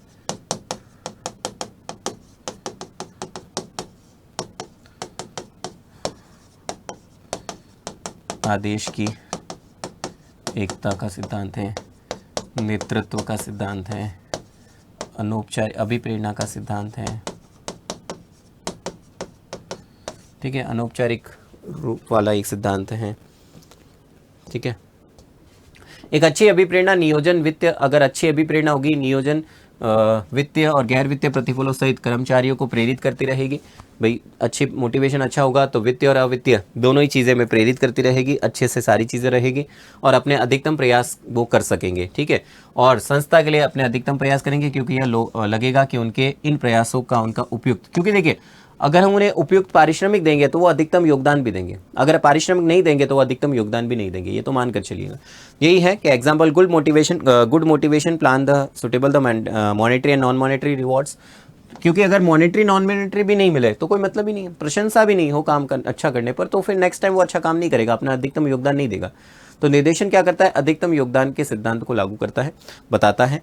and his maximum efforts for the organization as he or she may feel that their the efforts will bring them suitable rewards, ठीक है, ये हमें ध्यान रखना है। हमारा नेक्स्ट चैप्टर आ गया है कंट्रोलिंग, ठीक है। इसमें एक क्वेश्चन है हमारा, वो है किसी संगठन में नियंत्रण के महत्व की व्याख्या कीजिए। नियंत्रण के क्या क्या महत्व है उसकी व्याख्या करने की हम बात करेंगे, ठीक है। ये हम समझेंगे कि क्या क्या इंपॉर्टेंस है। Explain the importance of control in an organisation, क्या क्या है वो देखेंगे। सबसे पहले देखिए यहाँ पर क्या लिखा है, संगठन का महत्व संगठनात्मक उद्देश्यों को पूरा करना। बिल्कुल, नियंत्रण का सबसे मेन उद्देश्य है संगठन के लक्ष्य की और प्रगति का मापन करके विचलन का पता लगे। देखो डेविएशंस पता लगाते हैं हम कंट्रोलिंग में, तो यही लिखा है deviations can be detect by the measuring process towards goals, ठीक है। Detecting developing deviations leads to the corrective action. अगर कोई विचलन पता लग गया तो सुधारात्मक कार्रवाई करेंगे। इसे नियंत्रण संस्था का मार्गदर्शन करेगा और संगठनात्मक लक्ष्यों को आसानी से प्राप्त करेगा। इसलिए control guide the organisation help achieve the organisation. जब हमें ये पता चल जाएगा तो हम संगठनात्मक लक्ष्यों को आसानी से प्राप्त कर सकते हैं। तो इसलिए कहते हैं कि भाई ऑर्गेनाइजेशन गोल हम आसानी से प्राप्त करते हैं। नियंत्रण क्यों जरूरी है संगठनात्मक लक्ष्यों को प्राप्त करने के लिए? कैसे? क्योंकि संगठन के जो लक्ष्य है वो क्या करते हैं, प्रगति का मापन करेंगे। हम जो भी हमारी जो प्रगति है, हमारी जो भी प्रोग्रेस है, उसको क्या करते हैं, मेजरमेंट करते हैं। किसके साथ मेजरमेंट करेंगे? तो डेविएशंस आएगा, डेविएशंस आएगा तो उसमें करेक्शन एक्शन लेंगे, एक्शन लेंगे तो संगठनात्मक सुधारात्मक कार्रवाई होगी। फिर हम बात करते हैं मानकों की यथार्थता मतलब होती है वास्तविकता, क्योंकि हम मानकों की जो वास्तविकता उसको मापते हैं यहाँ पर, तो ये ध्यान रखना है। एक्यूरेसी द स्टैंडर्ड, एक अच्छी नियंत्रण प्रणाली द्वारा निर्धारित जो मानक होते हैं उसकी वास्तविकता को जांचा जाता है। इच्छित प्रमापों से कम, अगर मान लीजिए हमने डिजायर्ड जो स्टैंडर्ड थे हमारे, ठीक है, जैसे मैं ये कहूँ कि a good control system can the verify the accuracy the standard side, ठीक है, actual standard are below above the desired, यानी डिजायर्ड स्टैंडर्ड से कम है एक्चुअल वाला। इसका मतलब हमने सोचा था 90% बन गए मान लीजिए 88%, तो ये क्या हो गया, ये डिजायर्ड है, ये सोचा था उससे कम हो गया, तो आपकी मानकों की मापने की जरूरी है। कंट्रोलिंग क्या कर रहा है, यथार्थता को मापेगा। And they are the received the revise to the take corrective action. इससे क्या होगा, वास्तविक प्रमाप में अगर कमी है तो उसका पुनरावलोकन करेंगे हम, पुनरावलोकन करके हम उसमें सुधारात्मक कार्रवाई करेंगे, जिसकी वजह से नेक्स्ट टाइम किसी भी प्रकार की गलती नहीं हो। इसलिए नियंत्रण जरूरी है।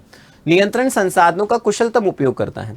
कंट्रोलिंग की वजह से हम संसाधनों का अच्छे से उपयोग कर सकते हैं। नियंत्रण से संगठन के संसाधनों का अनुकूलतम उपयोग होगा, क्योंकि अच्छी नियंत्रण प्रणाली से प्रबंधक संसाधनों में होने वाली जो भी बर्बादी होती है, जो अपव्यय होते हैं, उसको कम कर सकता है। प्रत्येक क्रिया को निष्पादन पूर्व, जो भी प्रत्येक क्रिया है उसका जो निष्पादन है, ठीक है, प्रत्येक क्रिया का निष्पादन पूर्व निर्धारित मानकों का अनुरूप। देखिए सीधी सी बात है, संसाधनों का कुशलतम उपयोग का मतलब क्या है, नियंत्रण से संगठन के संसाधन का अनुकूलतम उपयोग, यानी अच्छे से उसका यूटिलाइज हम कर सकते हैं। जो भी नियंत्रण प्रणाली, अगर अच्छी नियंत्रण प्रणाली होगी तो प्रबंधक जो है वो संसाधन में होने वाली बर्बादी को रोक सकता है। लिखा भी है, control allows the optimum utilisation organisational resources. A good control system अगर है तो manager to the minimise the resources waste and the waste, यानी होने वाली जो बर्बादी है उसको कम से कम कर सकते हैं। प्रत्येक क्रिया का निष्पादन हम देखें, जो भी हम क्रिया करें उसकी परफॉर्मेंस पूर्व निर्धारित मानक के अनुसार हो। जैसे मैंने कहा कि आपके 90% सोचे हैं, ठीक है, और आपके फर्स्ट टेस्ट में 10 में से 10 आए, फिर 9 आए, फिर 10 में से 10 आए, इसका मतलब जो पहले से निर्धारित थी उसके अनुसार हमारे नंबर आ रहे हैं। तो यही चीज़ है कि पूर्व निर्धारित मानकों के अनुरूप हमारा काम होना चाहिए। तो यही लिखा है कि every activity should be the performed in the according with the pre determined standard, जो भी प्री डिटरमाइंड स्टैंडर्ड है उसके अनुसार चलना चाहिए। Control ensure the optimum utilisation of human and material resources, जो भी ह्यूमन और मटेरियल रिसोर्सेज है उसको, मानवीय और संसाधन और भौतिक संसाधनों का हमें अनुकूलतम उपयोग आना चाहिए, ये हमें थोड़ा ध्यान रखना है। Okay, clear. चलिए अब हम बात करेंगे यहाँ पर व्यावसायिक वित्त के बारे में। किसके बारे में बात करेंगे? व्यवसाय वित्त के बारे में हम बात करते हैं।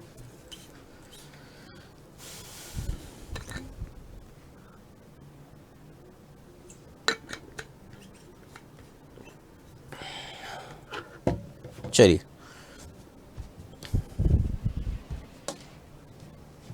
सबसे पहला क्वेश्चन, वित्तीय प्रबंधन की अवधारणा और उसके उद्देश्य को समझाइए। सबसे पहले वित्त प्रबंधन की अवधारणा, वित्त प्रबंधन का मुख्य निर्णय शामिल करना। फाइनेंशियल मैनेजमेंट की अगर मैं बात करूँ, financial management involve the following की डिसीजन। सबसे पहले इसमें 3 डिसीजन होते हैं। सबसे पहले इन्वेस्टमेंट डिसीजन, देखना पड़ता है हमें कहाँ इन्वेस्ट करना है, हमें कहाँ से पैसा इकट्ठा करना है, और जब पैसा इकट्ठा हो जाएगा तो प्रॉफिट होगा तो कितना डिविडेंड देना है। ये 3 डिसीजन हमें लेने होते हैं। उपलब्ध धन को किन किन परियोजना या परिसंपत्तियों में लगाया जाए, यानी जो हमने पैसा इकट्ठा किया है वो कह रहा है which project assets should be the investment within the available funds, जो हमारे पास फंड्स अवेलेबल है उसको कहाँ उपयोग करें, ये इन्वेस्टमेंट डिसीजन कहता है।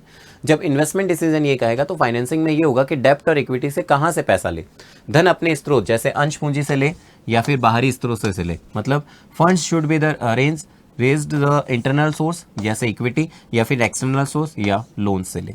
लाभांश निर्णय का मतलब होता है जो हमने लाभ कमाया, अर्जित लाभ कमाया, कितना लाभ हम शेयर होल्डर को दे, कितना हम रिटर्न अर्निंग में रखें, ये इसमें डिसीजन होता है। How much of the profit earn should be distribute to the shareholder and how much should be in reinvestment of the business, यानी कितना हम री इन्वेस्टमेंट करें, कितना हम शेयर होल्डर में बांटें। तो ये वित्तीय जो प्रबंध है उसकी अवधारणा और उसके उद्देश्यों की हम व्याख्या कर रहे हैं। उसका उद्देश्य एक ही होता है, वित्त प्रबंध का एक ही उद्देश्य है, जो अंशधारी होते हैं उनको बढ़ाने की बात यहाँ पर की जा रही है। मुख्य उद्देश्य होता है अंशधारियों की धन संपदा को बढ़ाना, उसमें अधिकतम वृद्धि करना। इसलिए वित्त प्रबंध में दीर्घ अवधि संपत्तियों में निवेश किया जाता है। तो ध्यान रखना होता है, सिर्फ इतना याद रख लेना, इसका मेन उद्देश्य क्या होता है, मेन ऑब्जेक्टिव क्या होता है। वित्त प्रबंध का मेन ऑब्जेक्टिव सीधी सी बात है अंशधारियों की धन संपदा में वृद्धि करना, यानी फाइनेंशियल मैनेजमेंट का मैक्सिमम शेयर होल्डर वेल्थ। ठीक है, इतना याद रख लेना बस। चलिए, हाँ, फिर हम बात करते हैं दीर्घकालीन निवेश क्या है, लॉन्ग टर्म इन्वेस्टमेंट क्या है। इसके कोई 3 कारक, 3 फैक्टर हमें बताने हैं जो दीर्घकालीन निवेश निर्णय को प्रभावित। हमें केवल लॉन्ग टर्म की बात करनी है, कैपिटल बस्टिंग की बात हो रही है यहाँ, ये ध्यान रखिएगा। ये कैपिटल बस्टिंग की बात हो रही है, पूंजी बस्टिंग की बात ही हो रही है। ये क्वेश्चन पूंजी बस्टिंग का ही है, ठीक है, ये ध्यान रखना। फिर हम बात कर रहे हैं दीर्घकालीन निवेश से तात्पर्य क्या होता है, जिसमें धन, जिसमें पैसा को स्थायी संपत्तियों या भवन या पूंजी और लंबे समय के लिए लगाया जा रहा है। यानी लॉन्ग टर्म इन्वेस्टमेंट जो होती है वो investment of fund in the fix assets में लगाया जा रहा है, और वो कहाँ लगाया जा रहा है, मोर देन 1 ईयर, 1 साल के ज़्यादा के लिए लगाया जाता है। तो वो आता है आपकी दीर्घकालीन निवेश। इसके लिए कौन से फैक्टर इसको प्रभावित करते हैं? सबसे पहला फैक्टर आता है, यह निर्णय इस बात से संबंधित है कि व्यवसाय अपने उपलब्ध धन को किन परियोजना में या स्थायी संपत्तियों में लगाए। इसमें यह होता है कि in the with the decide करना होता है where how much invest in long term assets and that the business can be earn profit, यानी कहाँ पैसा लगाए जिसकी वजह से बिजनेस प्रॉफिट कमा सके। ये इसमें डिसीजन, इसे निवेश निर्णय कहते हैं, इसे हम इन्वेस्टमेंट डिसीजन कहते हैं। दीर्घकालीन निवेश निर्णय हमें ध्यान रखना, आपकी कैश का फ्लो बहुत जरूरी है। जब आप इन्वेस्ट करते हैं तो ध्यान रखना परियोजना से भविष्य में प्राप्त होने वाली अनुमानित, जहाँ पैसा लगा रहे हैं तो हमें ये देखना पड़ेगा कि अनुमानित जो कैश इनफ्लो है, कैश का जो फ्लो है, जितने अधिक होंगे उतना ही आपको लाभ होगा। ठीक है, जितना इनफ्लो होगा उतना लाभ होगा, ये भी देखना होगा। जहाँ निवेश करने जा रहे हैं तो amount the expected future cash inflow from the projected play the major role. High accept हमेशा यही होता है भाई, हम जितना पैसा लगा रहे हैं तो हाई एक्सेप्टेड यही होती है कि हम पैसा ज़्यादा कमाएं, लाभ ज़्यादा हो, प्रॉफिट ज़्यादा हो, ये सारी चीज़ें देखें। सेकेंड जो होता है वो होता है ROI। जब आप निवेश करते हो तो आप ये देखते हो कि आपके पास 2 प्रोजेक्ट हैं, एक में 10% मिल रहा है, एक में 12% ROI हो रही है, तो आप 12% में जाओगे कि यदि किसी परियोजना में अपेक्षित प्रतिफल अन्य विकल्पों की तुलना में अधिक है, ये प्रोजेक्ट है इसमें ज़्यादा मिल रहा है, तो हम उसमें निवेश करने की संभावना रखेंगे। मतलब the accepted rate of return from the investment is an the important factor, the project offering higher returns मिल रहे हैं। अगर इसमें हायर रिटर्न मिल रहे हैं तो हम इसकी तरफ जाएंगे, इसमें नहीं जाएंगे। तो इसमें बहुत ज़रूरी है, क्योंकि ये इफेक्ट करते हैं, किसको इफेक्ट करेंगे, आपके इन्वेस्टमेंट डिसीजन को इफेक्ट करेंगे। फिर हम बात करते हैं जोखिम की। किसकी बात करते हैं हम? जोखिम की। जोखिम में क्या लिखा गया है? परियोजना में जितना अधिक जोखिम होगा निवेश निर्णय उतना ही सावधानी पूर्वक, क्योंकि जितना ज्यादा रिस्क है उतनी ही ज्यादा यहां पर क्या रहेगी? डिसीजन मेकिंग आपको बहुत सोच समझ कर लेना है, क्योंकि कम जोखिम वाली जो प्रोजेक्ट होती है वह अधिक आकर्षित मानी जाती है। काफी बार लोग सोचते हैं जिसमें कम रिस्क है, लेकिन वैसे देखा जाए तो जिसमें ज्यादा रिस्क होगा वहां ज्यादा प्रॉफिट होने की संभावना है। तो ये हमें थोड़ा ध्यान रखना है। Every investment involve some degree of risk, project with higher risk and carefully evaluated and generally, ठीक है। Lower risk investment are the preferred, ये हमें ध्यान रखना है। ओके, चलिए बताइए कैसे लग रही है क्लास, फटाफट जल्दी से बता दीजिए, समझ में आ रहा है कि नहीं आ रहा है? किसी को कोई डाउट हो तो बताओ।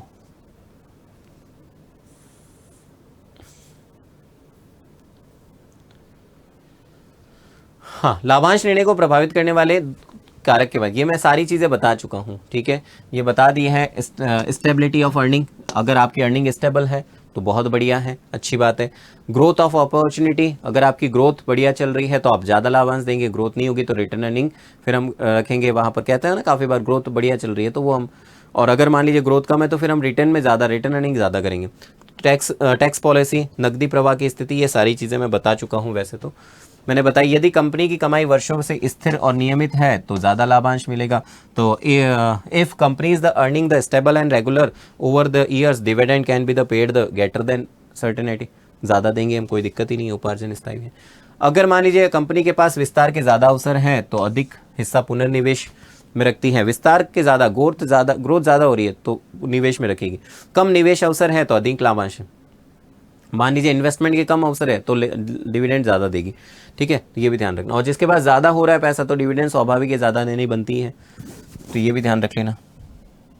फिर आते हैं करारोपण नीति। लाभांश पर कर का बोझ कंपनी, क्योंकि ये टैक्स का बोझ है, कंपनी और शेयरधारक लाभांश की मात्रा को प्रभावित करता है। यदि टैक्स अधिक कर है तो लाभांश देने की प्रवृत्ति कम होगी, अगर टैक्स रेट ज़्यादा है तो लाभांश कम दिया जाएगा, ये ध्यान रखिएगा, ठीक है। हायर टैक्सेस है तो मैं रिड्यूस द प्रॉस्पेरिटी टू पे द डिविडेंड, ठीक है।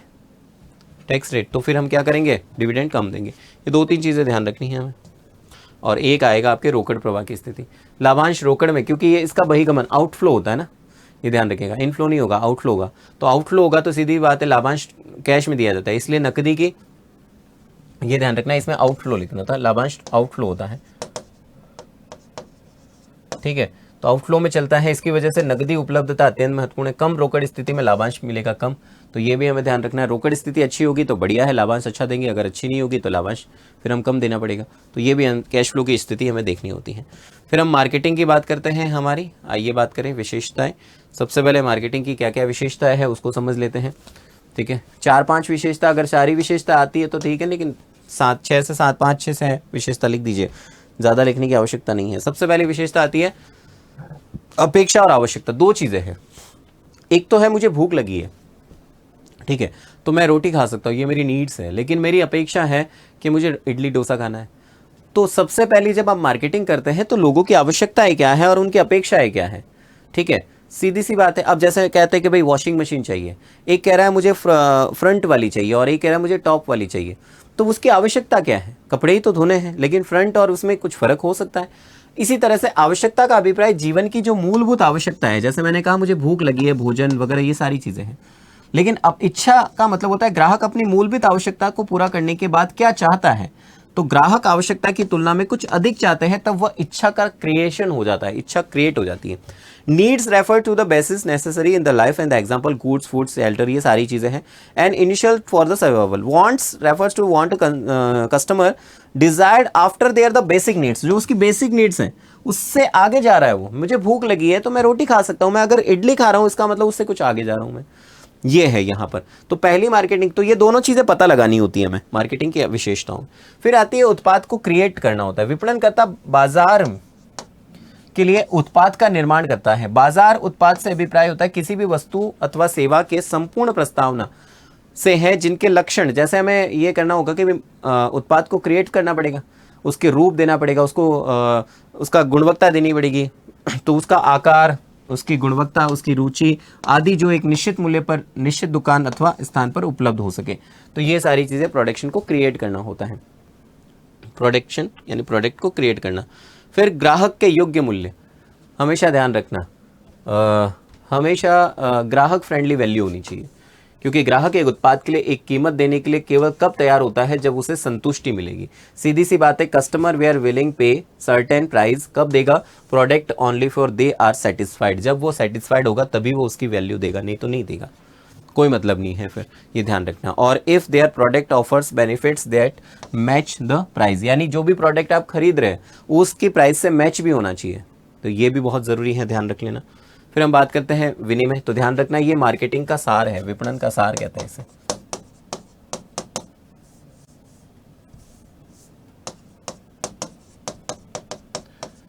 ठीक है, ये ध्यान रखिएगा। विनिमय से अभिप्राय उस प्रक्रिया से है जिसके माध्यम से दो या दो से अधिक पक्ष, दो या दो से ज्यादा पक्ष किसी अन्य पक्ष से इच्छित वस्तु अथवा सेवा प्राप्त करने के लिए एकजुट हो जाते हैं। मार्केटिंग में क्या होता है, एक जैसे ये पेन मैंने खरीदा तो मैंने इसके बदले में कुछ दिया होगा ना, तभी तो मेरे पास आया है। तो ये स्पष्ट है कि यहाँ पर better efforts process by which to more practice come together obtain desire goods and service from another party वो is the willing the exchange.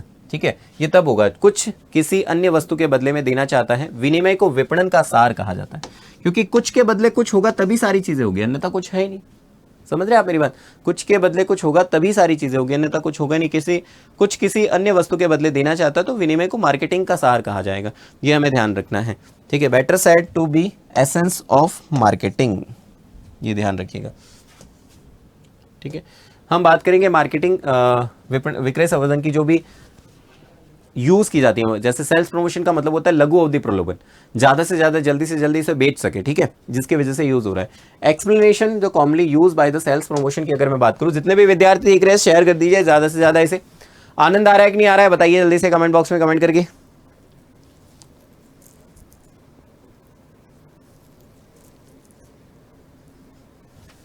हाँ चलिए, तो अब देखिए कौन से आती है। सबसे पहले आती है यहाँ विक्रय संवर्धन में डिस्काउंट। उत्पाद का जो फेस वैल्यू होती है, ठीक है, direct reduction in the product market price increase the customer two by, वो खरीदने के लिए, यानी अंकित मूल्य पर सीधे कमी करना ताकि ग्राहक उसको तुरंत खरीद सके। आपने हाथों हाथ देखा कि हाँ 10% डिस्काउंट है, तो ये क्या होती है, लघु अवधि प्रलोभन है। अब ये हर बार थोड़ी चलता रहेगा। 10% of discount of the whose wholesale जो पूरा है। फिर एक आती है डिस्काउंटेज, वो सेम है। ये एक आती है छूट जिसे हम कहते हैं, और ये है कटौती।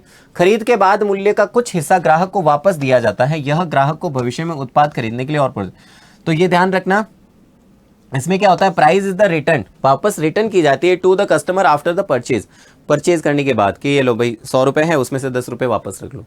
वैसे है तो दिखने में सेम ही सेम, कोई दिक्कत है नहीं। ठीक है, ये ध्यान रखना। रिटर्न में क्या होता है, ठीक है, ये थोड़ा सा चेंज गड़बड़ है, चलो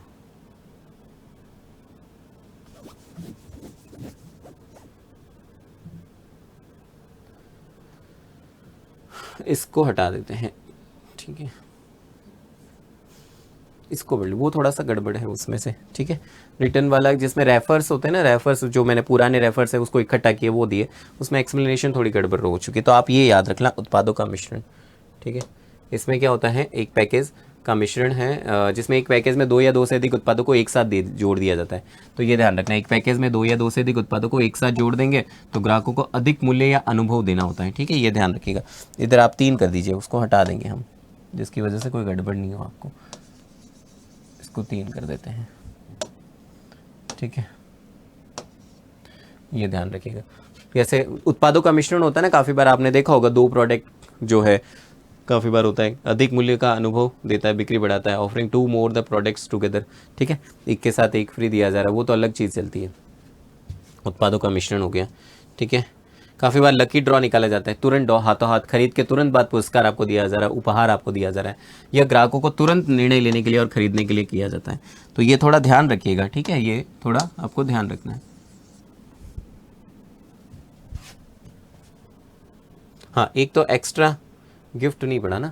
हाँ, एक्स्ट्रा गिफ्ट में क्या आता है, समान मूल्य पर अतिरिक्त मात्रा उपहार दी जाती है। आपको एक्स्ट्रा दिया जा रहा है, ग्राहक के लिए उत्पाद और लाभ दोनों बढ़ जाते हैं, एक्स्ट्रा दिया जाता है। जैसे आपने देखा होगा सेविंग किट है जिसमें 40% एक्स्ट्रा दिया जा रहा है। ठीक है, फेयर एंड लवली आती थी पहले, 10% एक्स्ट्रा दिया जा रहा है, वो सारी चीज़ इसके अंतर्गत आती है। ठीक है, इसमें समान मूल्य अतिरिक्त मात्रा उपहार मूल्य दिया जा रहा है, वफादारी बढ़ाने में मदद करता है, ये ध्यान रखना। ये 4 कर देना इसकी जगह, पॉइंट की जगह, ठीक है।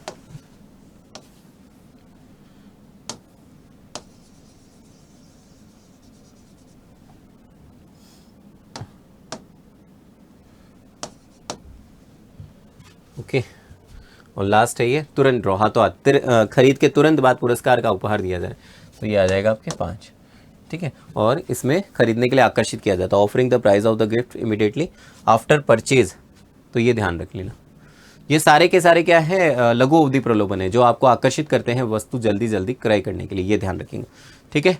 चलिए, ये सारी चीज़ें मैं पढ़ा चुका हूँ वैसे तो,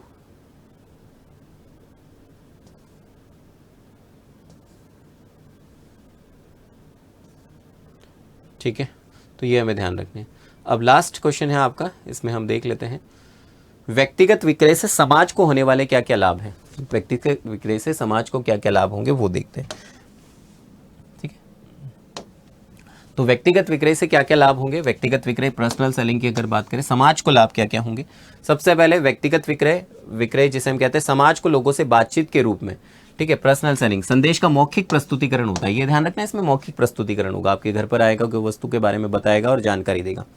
यह संप्रेषण का व्यक्तिगत स्वरूप है जिससे संभावित लोगों को उत्पाद के संबंध में जागरूकता पैदा की जा रही है। जो भी संभावित लोग हैं जिसे वस्तु को खरीदना चाहते हैं उसको जागरूकता पैदा की जा रही है। सबसे पहला फायदा मिलता है इसका संभावित मांग में, पर जो भी लेटेस्ट डिमांड है उसको कन्वर्ट किया जा सकता है, क्योंकि क्या होता है व्यक्तिगत विक्रय से समाज को सर्वप्रथम लाभ यह है कि दबी हुई जो मांग है वो बाहर निकल कर आती है।